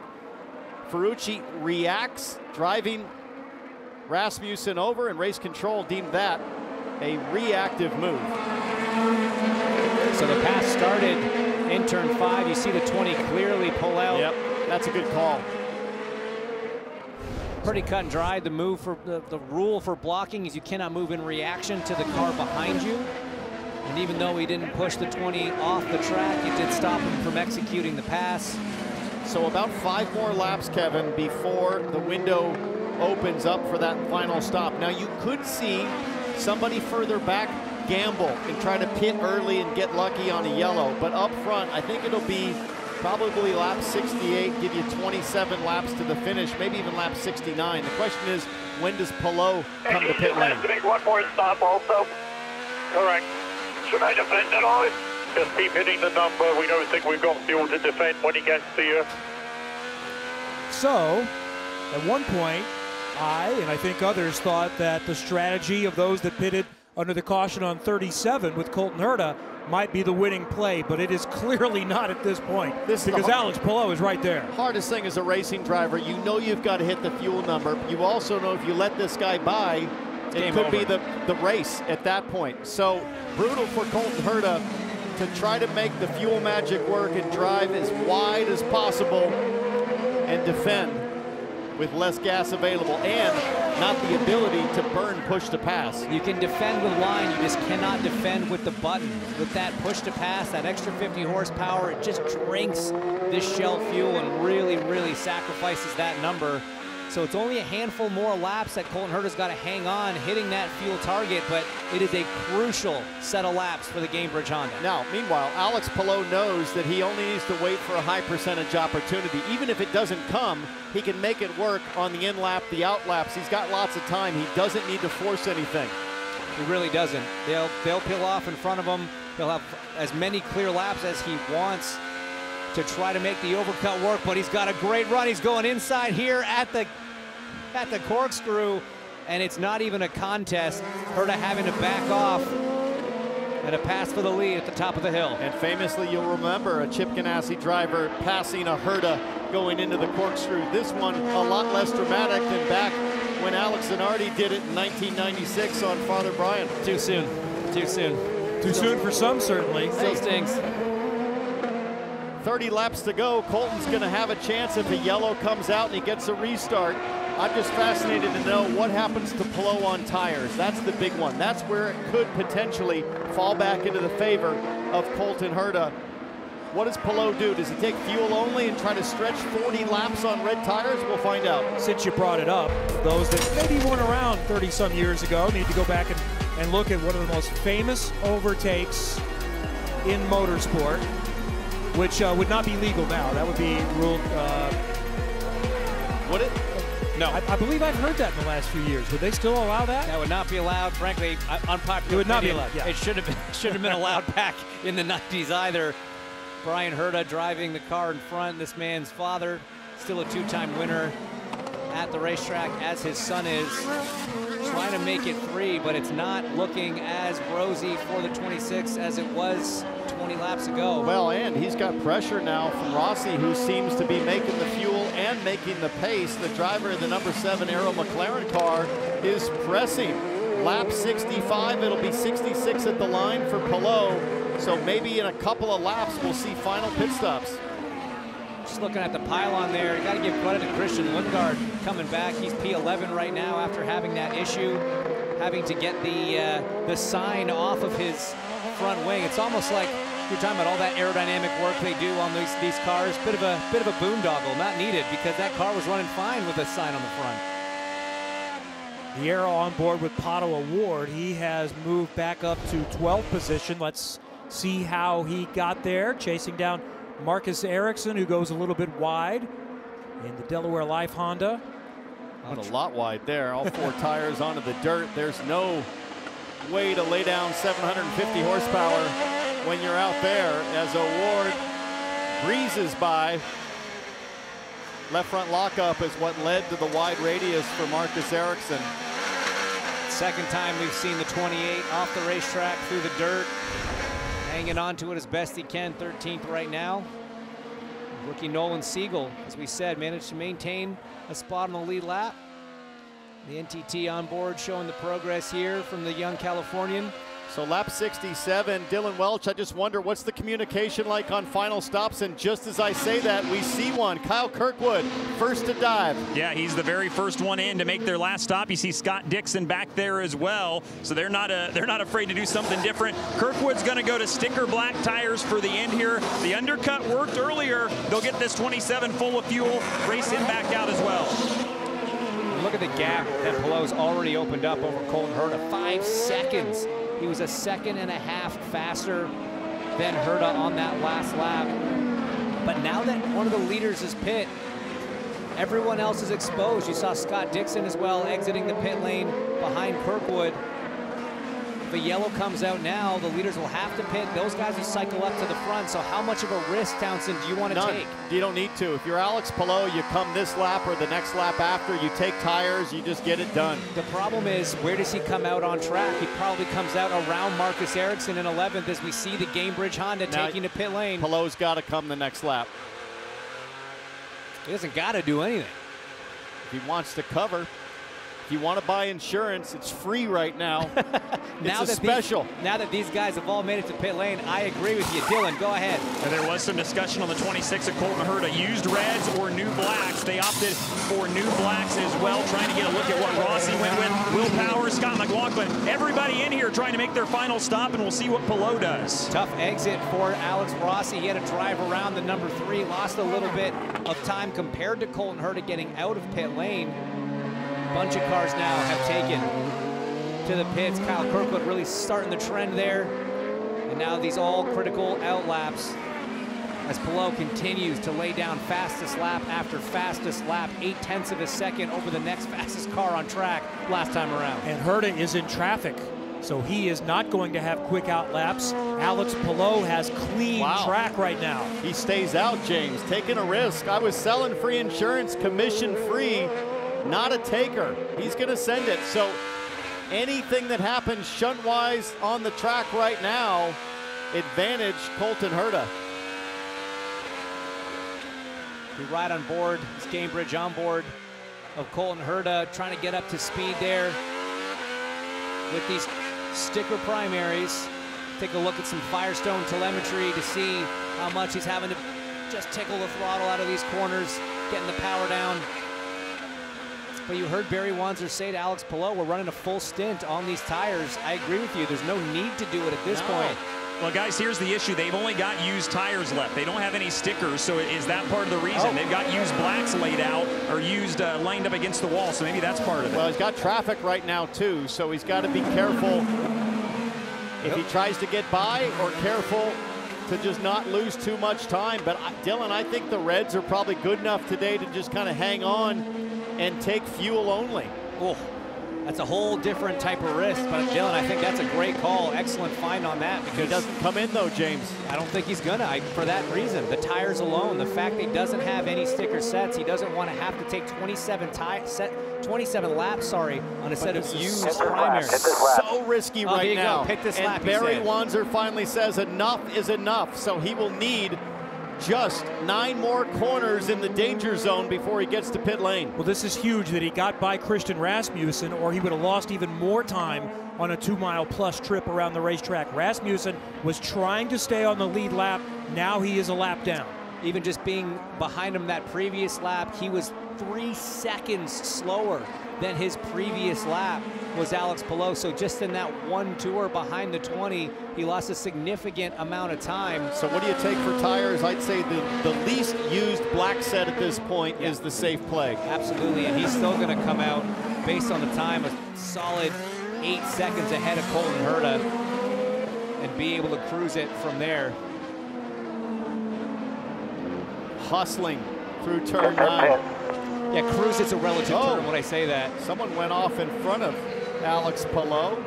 Georgia, the driver of the 10, makes his final visit to pit lane. What's he putting on?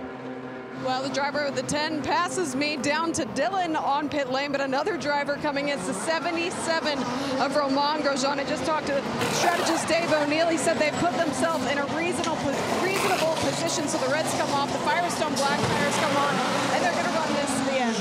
It's used blacks for Palou. Barry Wanzer said at the start of the day, used reds are not an option for us. That was their only option, so used blacks it is. Oh, and Palou just barely got in ahead of what might be a caution, but he's already safe. He's exiting pit lane. Where's Colton Herta relative to Romain Grosjean? Because Grosjean just made his final stop as Stingray Rob continues.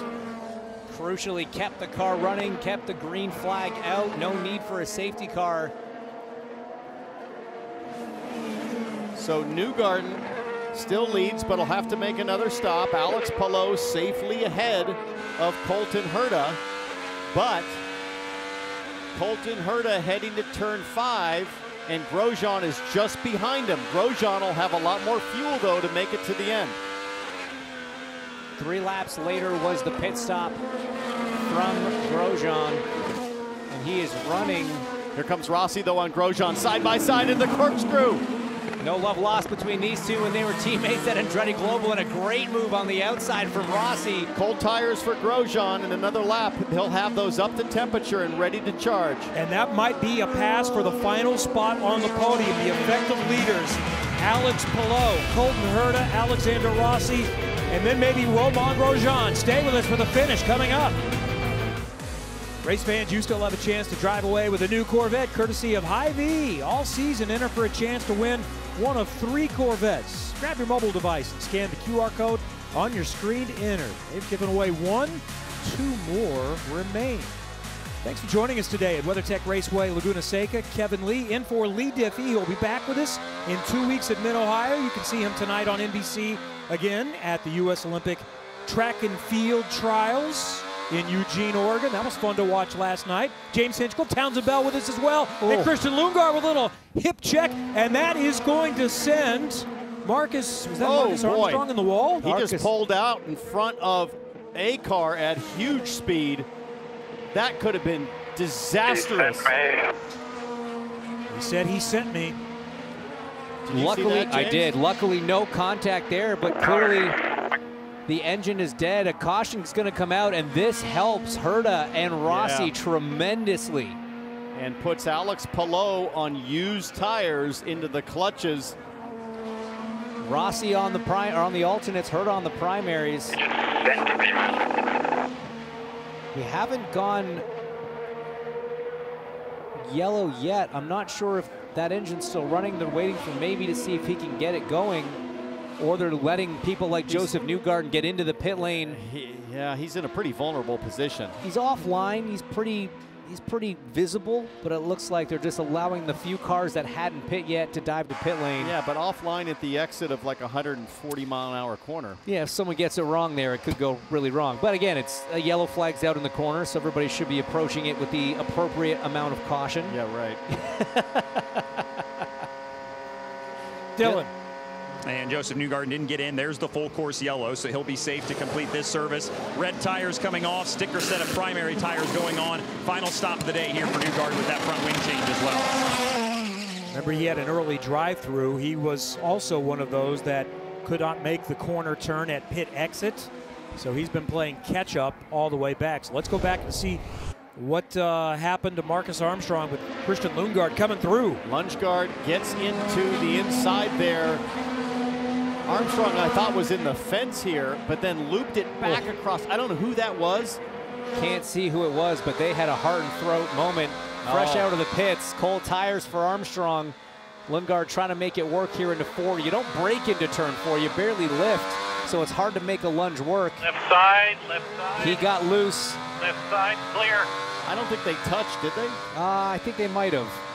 Left front to the floor, maybe? Yeah. Either way, Armstrong's, fresh out of the pits. Yeah, they probably there's touch. So there'll likely be a penalty coming for Christian Lundgaard. Loss of control of his car leads to contact that fires the 11 off. I don't know about that one. I'm just going based on how the rule is written and has been interpreted in the past. I'm with you. That one's on the line, but I wouldn't be surprised either way. Yeah, at that angle right there, you can see Lundgaard clearly loses it. And who was this? Oh, that was Graham Rahal in the 15, almost T-boning Armstrong. That would have been a monumental shunt. Oh, that is a 130-mile-an-hour corner. Maybe he got on the brakes, could have shut a couple of those off, but so lucky for both those drivers that it didn't end in contact. So Alex Palou had a pretty comfortable gap on Colton Herta, Alexander Rossi, and others. Now that has gone away. Also, the fuel save needed for Colton Herta and some others, Alexander Rossi also in that category, likely has gone away. It's gotten better. I don't think it's necessarily gone away. They were having to hit a decent size number. Certainly they're going to be able to have a little bit of freedom to maybe use some push to pass in offense, in defense. But Palou is still very much in the best seat in the house. Just depends on how long this yellow is. I'm sorry, is Joseph Newgarden now just second on merit because he didn't have to do an L lap? Joseph Newgarden benefiting immensely from the yellow being held until he made it into the pits, but doesn't lose all the time that you normally would in a regular pit cycle by not having to do an L lap at speed. You hear Tim Cindric saying you're good to go. That is a shocking development. He was going to cycle out to what? Somewhere around... Not second. 10th? Kev, not second. I'd need to look into that again, but yeah, that's the safest way to put it. That's a not second. That's going to be something that a lot of teams are upset about. And how good are Newgarden's tires? Let's hear from the driver that might have been disadvantaged in this situation. Dylan? Yeah, Palou had a question to Barry Wanzer on the radio. Take a listen. Pace car's coming out now. Slow down. The pace car's going to pick you up. Did they really waited for the 2-car? Yes, they handled it like they normally do, by waiting for everyone for an opportunity to pit. So Barry kind of diffused it there, Barry Wanzer, the strategist, but there are several other teams on the radio now that this has played out the way it's played out who are none too pleased. We weren't even looking at the gap that Joseph Newgarden had over the rest of the field because, again, you were not expecting him to be able to come out in anywhere near as advantageous a position. But Barry Wanzer is correct. He is correct. That is the way they normally do it if a car is not in harm's way. That's where it's a little debatable for me. The exit of turn 4 offline, very much, to me, a sketchy place for Marcus Armstrong to be sitting if anybody loses it like he just did in that corner. Now, you have a local yellow. To your point, you're not supposed to be pushing, but that's a lot to ask from IndyCar drivers in the closing laps of the race. Nonetheless, it is the way they've normally called it. So in all fairness, a car's not in the wall. That's the differentiator. Contact is one of the big issues. No contact with the wall. You could maybe argue there was contact between Lundgaard and Armstrong that started the incident. But again, that's up to race control's discretion to a certain extent. But for the most part, that is fairly consistent with what we've seen. I just didn't see that coming. You can understand Palou's frustration. How about this guy hanging on, 18 laps to go. What must he be feeling in the cockpit in these conditions? He runs P10, David Malukas. Despite all the indicators saying it's going to be really hard for him to even make it to the end without having to wave the white flag and just pit early from the physical demands. But I said it earlier, adrenaline can take you amazing places. And he's fine on fuel. He actually pitted later than everyone ahead of him other than Joseph Newgarden, who just stopped. So Malukas is in great shape. How about he was one of those that just came in a moment ago. How about push to pass? Remember all the push to pass that Palou had to use to open up the gap earlier? Well, now the penalty sets in, just 22 seconds. And now if Colton Herta has the gas, he's got 84 seconds to burn with extra power. So we've had a few storylines here today. At the start, Kyle Kirkwood took the lead around the outside on Alex Palou. And then for a while, it looked like strategy had maybe put Colton Herta in front. Strategy going long, got Palou back in charge, and now he leads. But this last caution, it is a straight-up fight to the finish. Palou, Newgarden in play, unexpected. Herta, Rossi, Grosjean looking to win. Time to go again from WeatherTech Raceway, Laguna Seca. James Herta got all kinds of sideways out of turn 11. Does Rossi take advantage? Here comes Rossi to the outside. He'll have a look, and now he's going to press. He's going for it. It's not going to work. Smart to back out of it. Now he's got to go defensive against Grosjean into 3, but Rossi on those reds, they're going to be a little bit better for the first couple corners. Herta again sliding out of turn 3, punishing the rear Firestones on that 26. Kirkwood back there in that pink and white Auto Nation car might have to save a little bit, as well as Scott McLaughlin is coming through, and that's on his teammate, and he's around. Contact with Power, and Grosjean has to right the way, or make that McLaughlin has to right the way after the contact. Crucially kept it running and going up the hill. Self-penalizing there, that move for Scott McLaughlin. Look at the blocking, the swerving as they go into the corkscrew. There's no way that's going to work. Full air, full send for Christian Lundgaard. Christian Lundgaard cleared a triple off-road there. That was huge air going downhill. The car still in one piece, as Rasmussen also off at the exit of turn 9. Boy, Christian Lundgaard has had one heck of a day off-roading at Laguna. So the 3 Penske cars were back in the top 7 before that contact. Now only 1 remains. It's Joseph Newgarden running in second. Lundgaard's had to go to the pits, as is McLaughlin. Let's take a look back at how this started. There's the red and white car, middle of your screen, going inside the red, white, and black car into turn 5. That's a tough one. He gets some rear locking, goes sideways into Power. Then tries to gas it up to keep the position and loses it. How will race control see this move? He's sort of self-penalizing.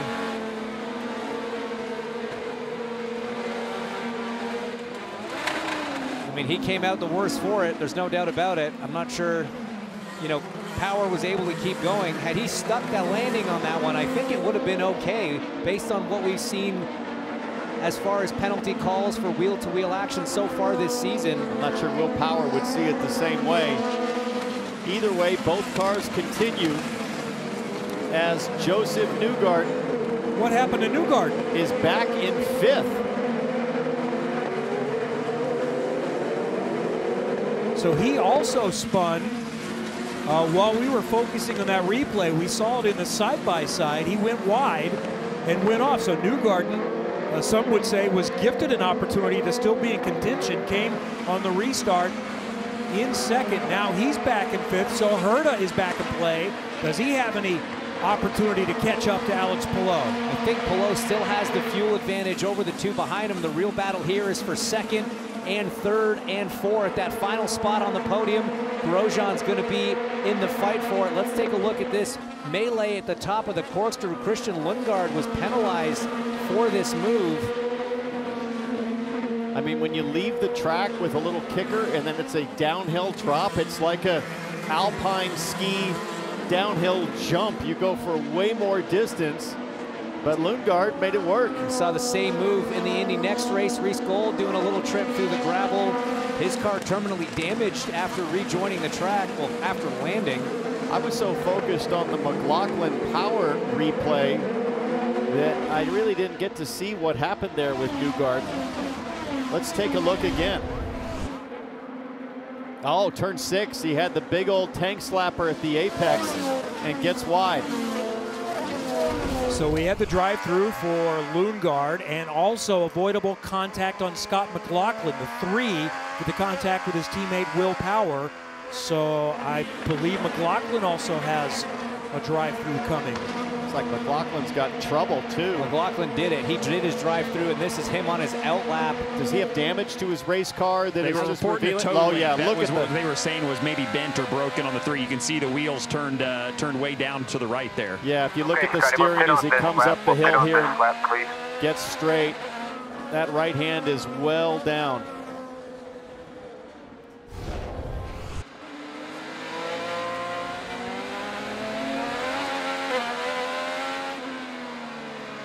Yeah, he's just trying to limp home at this point, James. Yeah, that's a tough one to hang on to around this place. There's still 13 laps to go. And a huge blow in the championship points. As they run right now, McLaughlin would lose 4 spots and fall to 9th after doing such a great job clawing back from the penalty that started the season at St. Pete.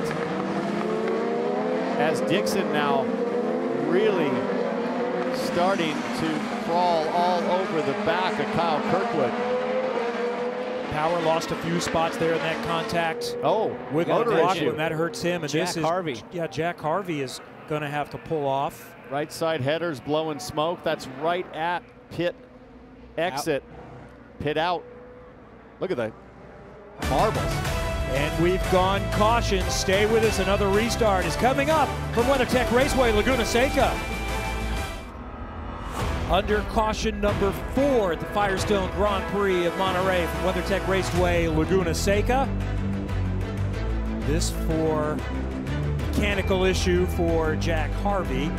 Under yellow, Alex Palou leads Colton Herta and Alexander Rossi. Quick update on pit lane with Georgia Henneberry. Yeah, Romain Grosjean been calm, cool, and collected on the radio. They've been telling him routine information. The only thing that stands out, he says, I cannot get these black tires to work. Dylan Welch. And Colton Herta in second. They have been saving fuel. This is the conversation between he and Rob Edwards. Fuel 86, big 5. 4%? How does that add up? We were just doing 86 before yellow. We wanted you to get new guard. We were giving you something to play with. We'll talk about it later. Focus forward. And so, unfortunately, even with this yellow, they are still going to have to be in fuel save when we go back green here. So, Palou in a good spot. Herta just going to try to hold off the other cars behind him if he can. What a story we have right here. We have Alex Palou looking to take command in the championship, which would be 3 and 4 years, and behind him drivers that are desperate for a win. It's been over 2 years for Colton Herta. Alexander Rossi the same, and won in the last 5 years. Romain Grosjean has not won since he was in junior formulas on the way to Formula One. All are in play here today, getting set to go green with just over 10 remaining. Palou around the final corner. Herta chasing him. He's got to run. Herta going into the Andretti hairpin. Can he go around the outside? It's the sketchy way to do it, but it doesn't mean he's not going to try. Palou later on the brakes covers it off. You heard the frustration in the voice of Herta on the fuel number that he had to make. Now you see Rossi going on the inside of 3. Rossi having a look, and Romain Grosjean there for Juncos Hollinger quietly stalking. What does Grosjean have for Alexander Rossi as they exit 4 and make the run to turn 5? Push to pass, looking good for Grosjean. He has 29 seconds left. Joseph Newgarden is not done, can think about the podium. That's him in the white and black car chasing the green and black car of Grosjean. Herta has the most push to pass if he has enough fuel to be able to use it. There in wheel 2. Newgarden is the best on fuel as you look at the Hitachi on board. He was the last to make his final stop. That also means he has the freshest Firestones. Grosjean in front of him on that onboard, really struggling with the back of that race car, the 77 wiggling all over. You see the laps since they pit. That's the number of laps they have on these tires. In some cases, these were used tires, so it'd be even higher number than that. And this guy, the Iceman, just used the push to pass button for good reason. Of the top 7 drivers, nobody has more seconds remaining than Scott Dixon. 63 seconds for Dixon, but does he have the fuel? Because he pitted on the same lap as Kyle Kirkwood and a lap before Colton Herta. Dixon looking up ahead at Kyle Kirkwood with the PNC Bank on board. Kirkwood ahead, only 11 seconds of push to pass left. The frustrating part of that last graphic was the fact that Herta's got 55. Oh, and this will be another yellow. Big front impact. The driver on the right, that's Kiffin Simpson on the left, but somebody square into the concrete as we look at the back of the car, the Mobile One of Graham Rahal. That was a big hit. No tire barrier there. Where to go? You see Graham waving his hand, letting the engine die. Literally nowhere. So close, 9 laps to go in this race.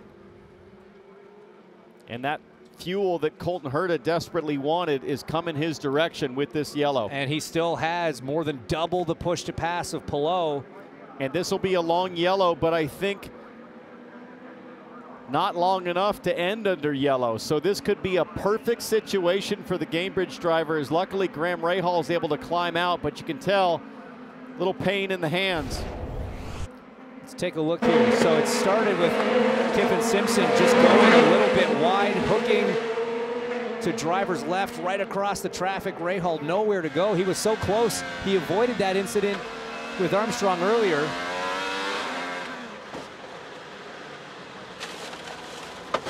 Actually, the first hit of Kiffin Simpson was the big one. And massive contact. On board Nolan Siegel now. Oh, a little bit of a hit from Canapino. Could have cut the left rear of Kiffin Simpson. So close to taking out the number 6 as well. But you can understand why Graham was holding his hand. Yeah, he didn't have time to even get his hands off the wheel. Yeah, you can see the deformation in that tire. It is flat. That left rear on Kiffin Simpson was flat from the contact with Agustin Canapino. It doesn't take much. It was such a small bit of contact. So really no fault on the number 4. And the Palou pit cannot believe it. This is the stress of being a racing dad.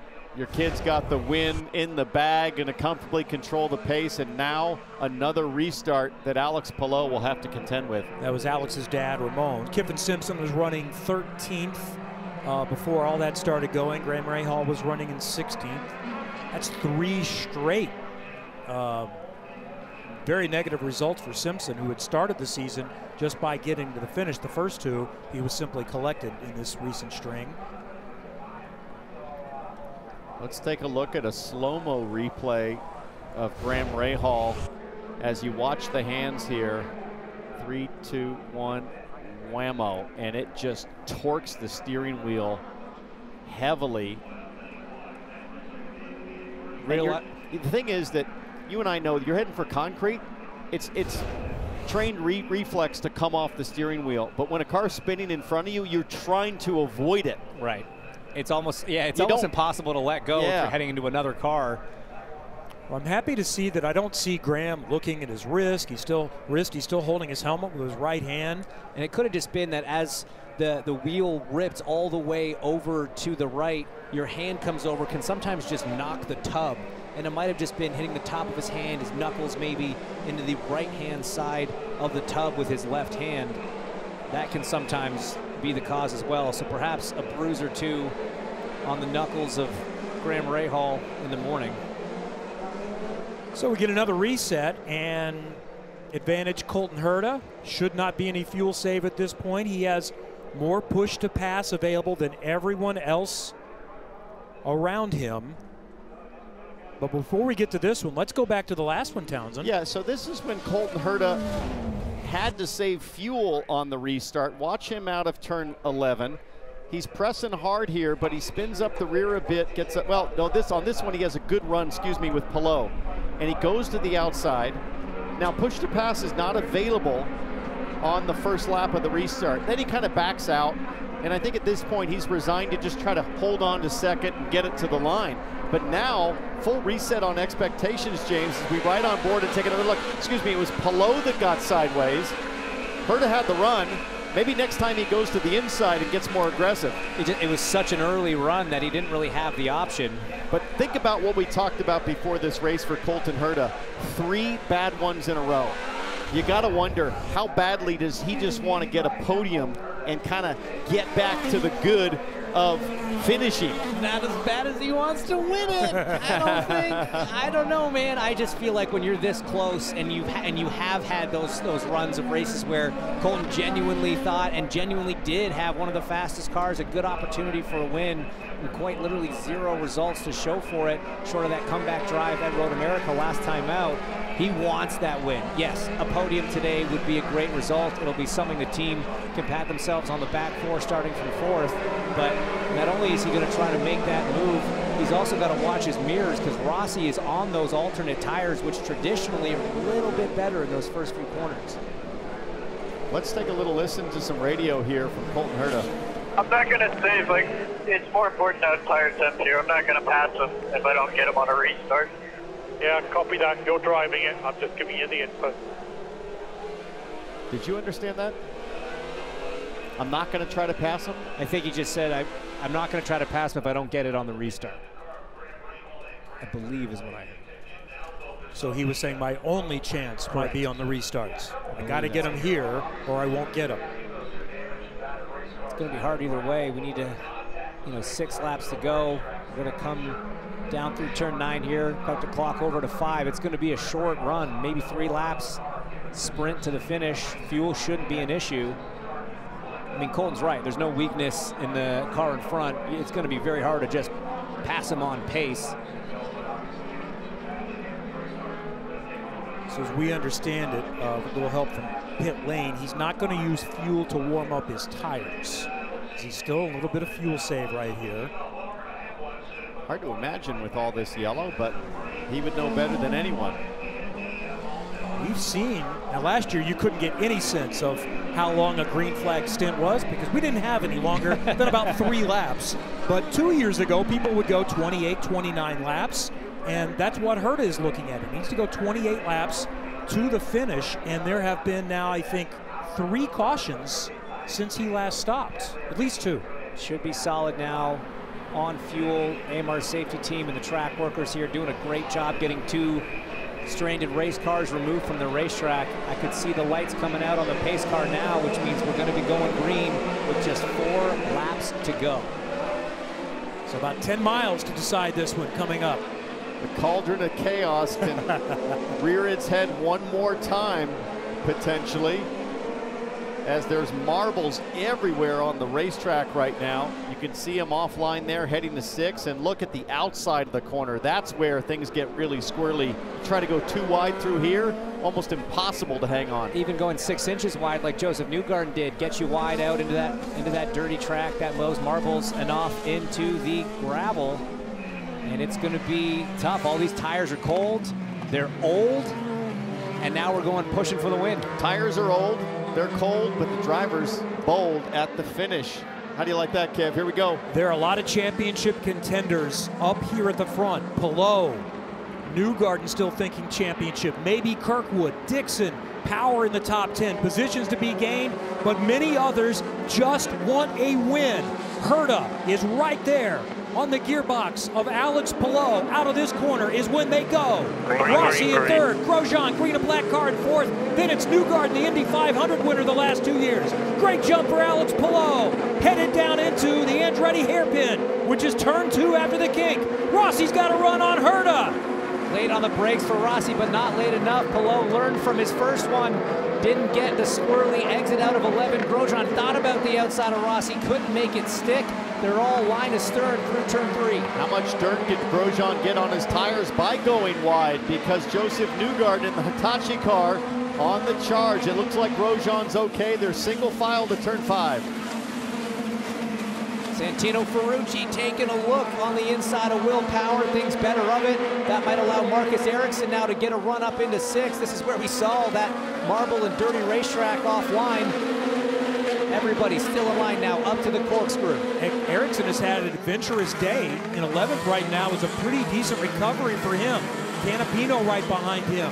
Rosenquist was quick, but he's now running in 13th. Guys, Colton Herta has enough push to pass remaining that he could use about 13, 14 seconds a lap to the finish.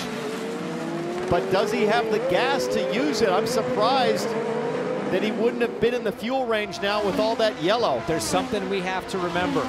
Fuel systems in pit lane are not perfect. Sometimes you don't get everything in the tank. As Newgarden looks to size up Grosjean into turn 2. Grosjean goes a little wide, but not enough to open the door for Newgarden. Keeps the position and tries to focus ahead on Alex Rossi in that last spot on the podium. Oh, squirrely for everybody. You can tell they're dancing on pins and needles to try to nurse their car to the finish on used tires, a lot of dirt and rubber on the racetrack. Scott Dixon starting to draw a little closer here to Kyle Kirkwood. Palou still in control up front. Hasn't been challenged on pace all day, only on strategy, but it's all come his way. You had the leader on the one strategy in first, the leader on the other strategy in second, so both were very viable. Both will have cars on the podium, but it's looking like it's another one in the bag for Alex Palou with 2 laps to go as he crosses the line. Meanwhile, from Scott Dixon on back to like Marcus Ericsson, it's looking pretty feisty there. 7th through 11th. A lot of action as Palou leads again across the line. Herta now almost 2 seconds back. And that solid result for Agustin Canapino is going to go away. Penalty for avoidable contact. Look who's in 13th, 19-year-old Nolan Siegel in his debut with Arrow McLaren. We ride the Delaware Life on board with Marcus Ericsson looking to try to get in the top 10 up ahead at Santino Ferrucci. What's interesting about where Nolan Siegel runs inside or 13th there with that spin that he had. Nice comeback, nice recovery for the young driver in his first race here with McLaren. Kirkwood was so strong, led in the early going. Oh, car off. Joseph Newgarden again in turn 6, and he might be beached. Guys, with 2 to go, the leader's coming to get the white flag here. If the yellow comes out, that's going to end it.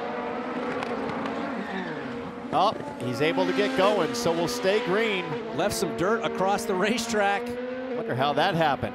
So a top 5 goes away for Joseph Newgarden as Alex Palou sees the white flag. 1 more to go, and the gap is more than 2 seconds on Colton Herta. It's so impressive to me that no matter which way the strategies play out, the 10 always find themselves up at the front. Chip Ganassi Racing so good at executing race strategy, and once again, even though it looked like it was all coming unraveled from that pole position start, once again, we are seeing the Palou show. He started up front. We said it at the beginning of the race that the only way to potentially stop this guy is to jam him up early. Andretti Global did that with Kyle Kirkwood getting to the front. Now Colton Herta rides in second, but still, between both of their star drivers, there is nothing for Alex Palou today at Laguna Seca. Podium still somewhat in question. Does Grosjean have anything to get up to Alexander Rossi? Meanwhile, out front, Alex Palou. Strategy was in question at one point. Once again, Chip Ganassi Racing made the right call. 1 more corner to go for Alex Palou. And his mastery at Monterey continues. In 4 races, it's been a podium every time. Alex Palou has won the 2nd time at WeatherTech Raceway Laguna Seca and takes the lead in the championship. Thank you so much, guys. You guys did an amazing job. I'm sorry I put ourselves.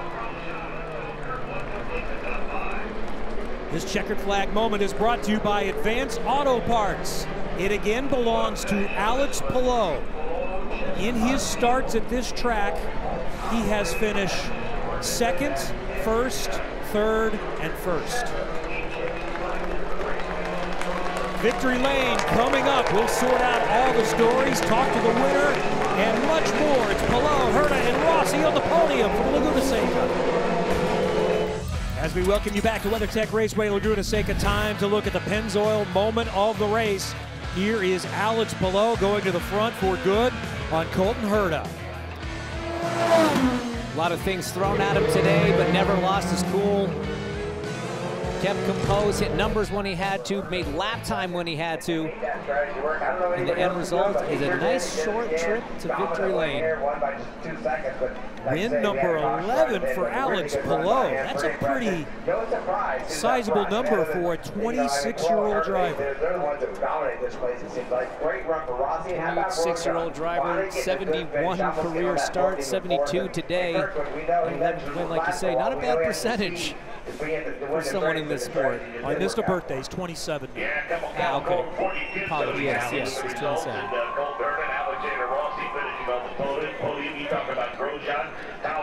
Barry Wanzer, you see there at the front of the car, called the strategy. Chip Ganassi owns the car.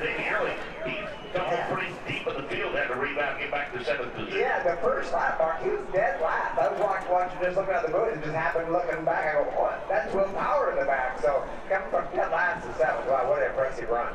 He has celebrated a couple of championships here, finished off the season 2 years ago with his only win of the season. And that's, by the way, when Chip Ganassi says, he told Mike Hall, because remember, he was headed to McLaren, he said, I think we can keep this guy, and they are certainly glad they did. We've seen him 3, 4, 5 times, but he was able to gather that never touched anything, got back on, not a good day for him.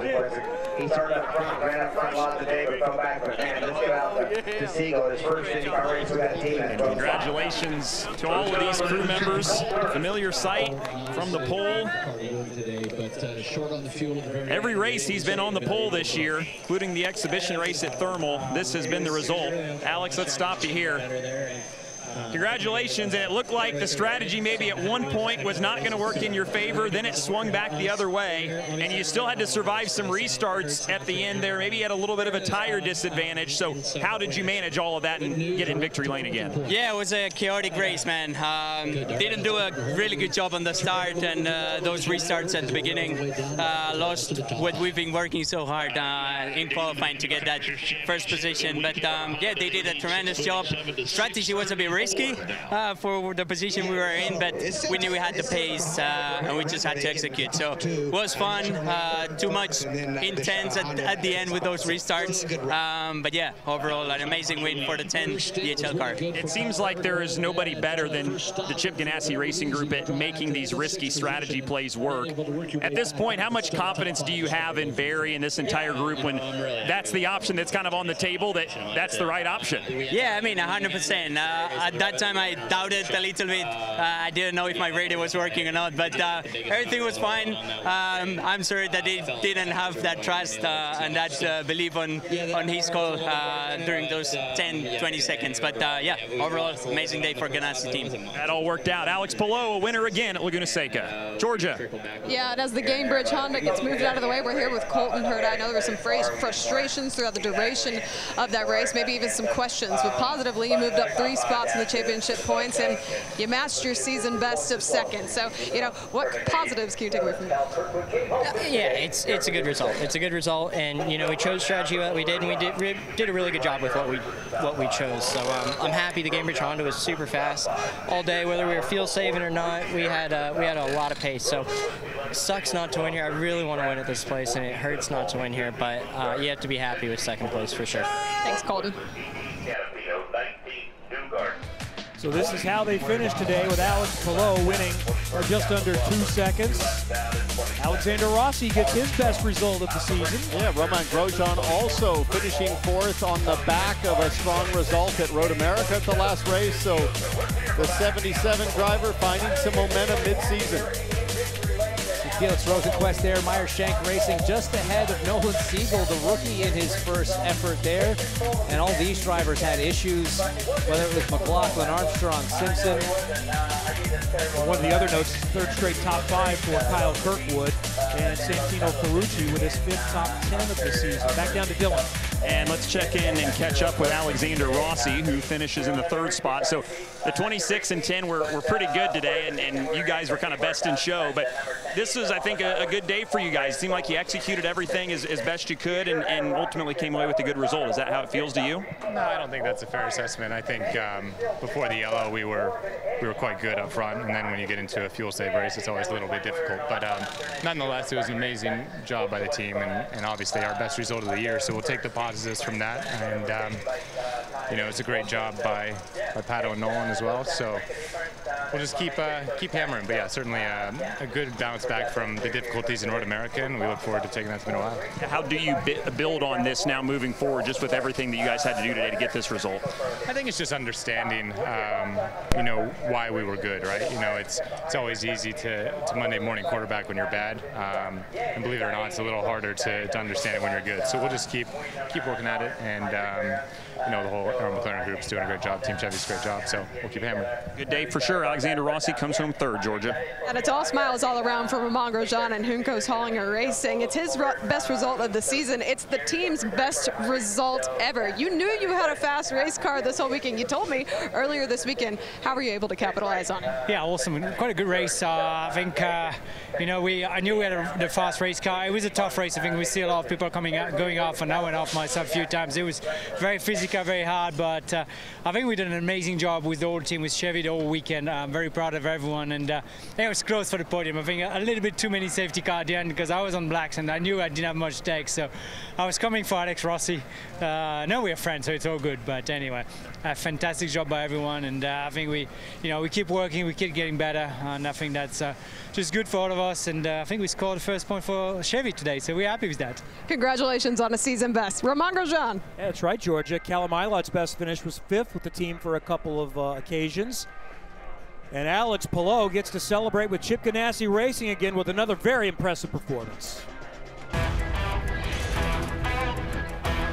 So we've had a good weekend here at WeatherTech Raceway, Laguna Seca, where it is always picturesque, and the racing was very entertaining. And we didn't know until the final stretches who was going to get this done. We're back in a couple of weeks.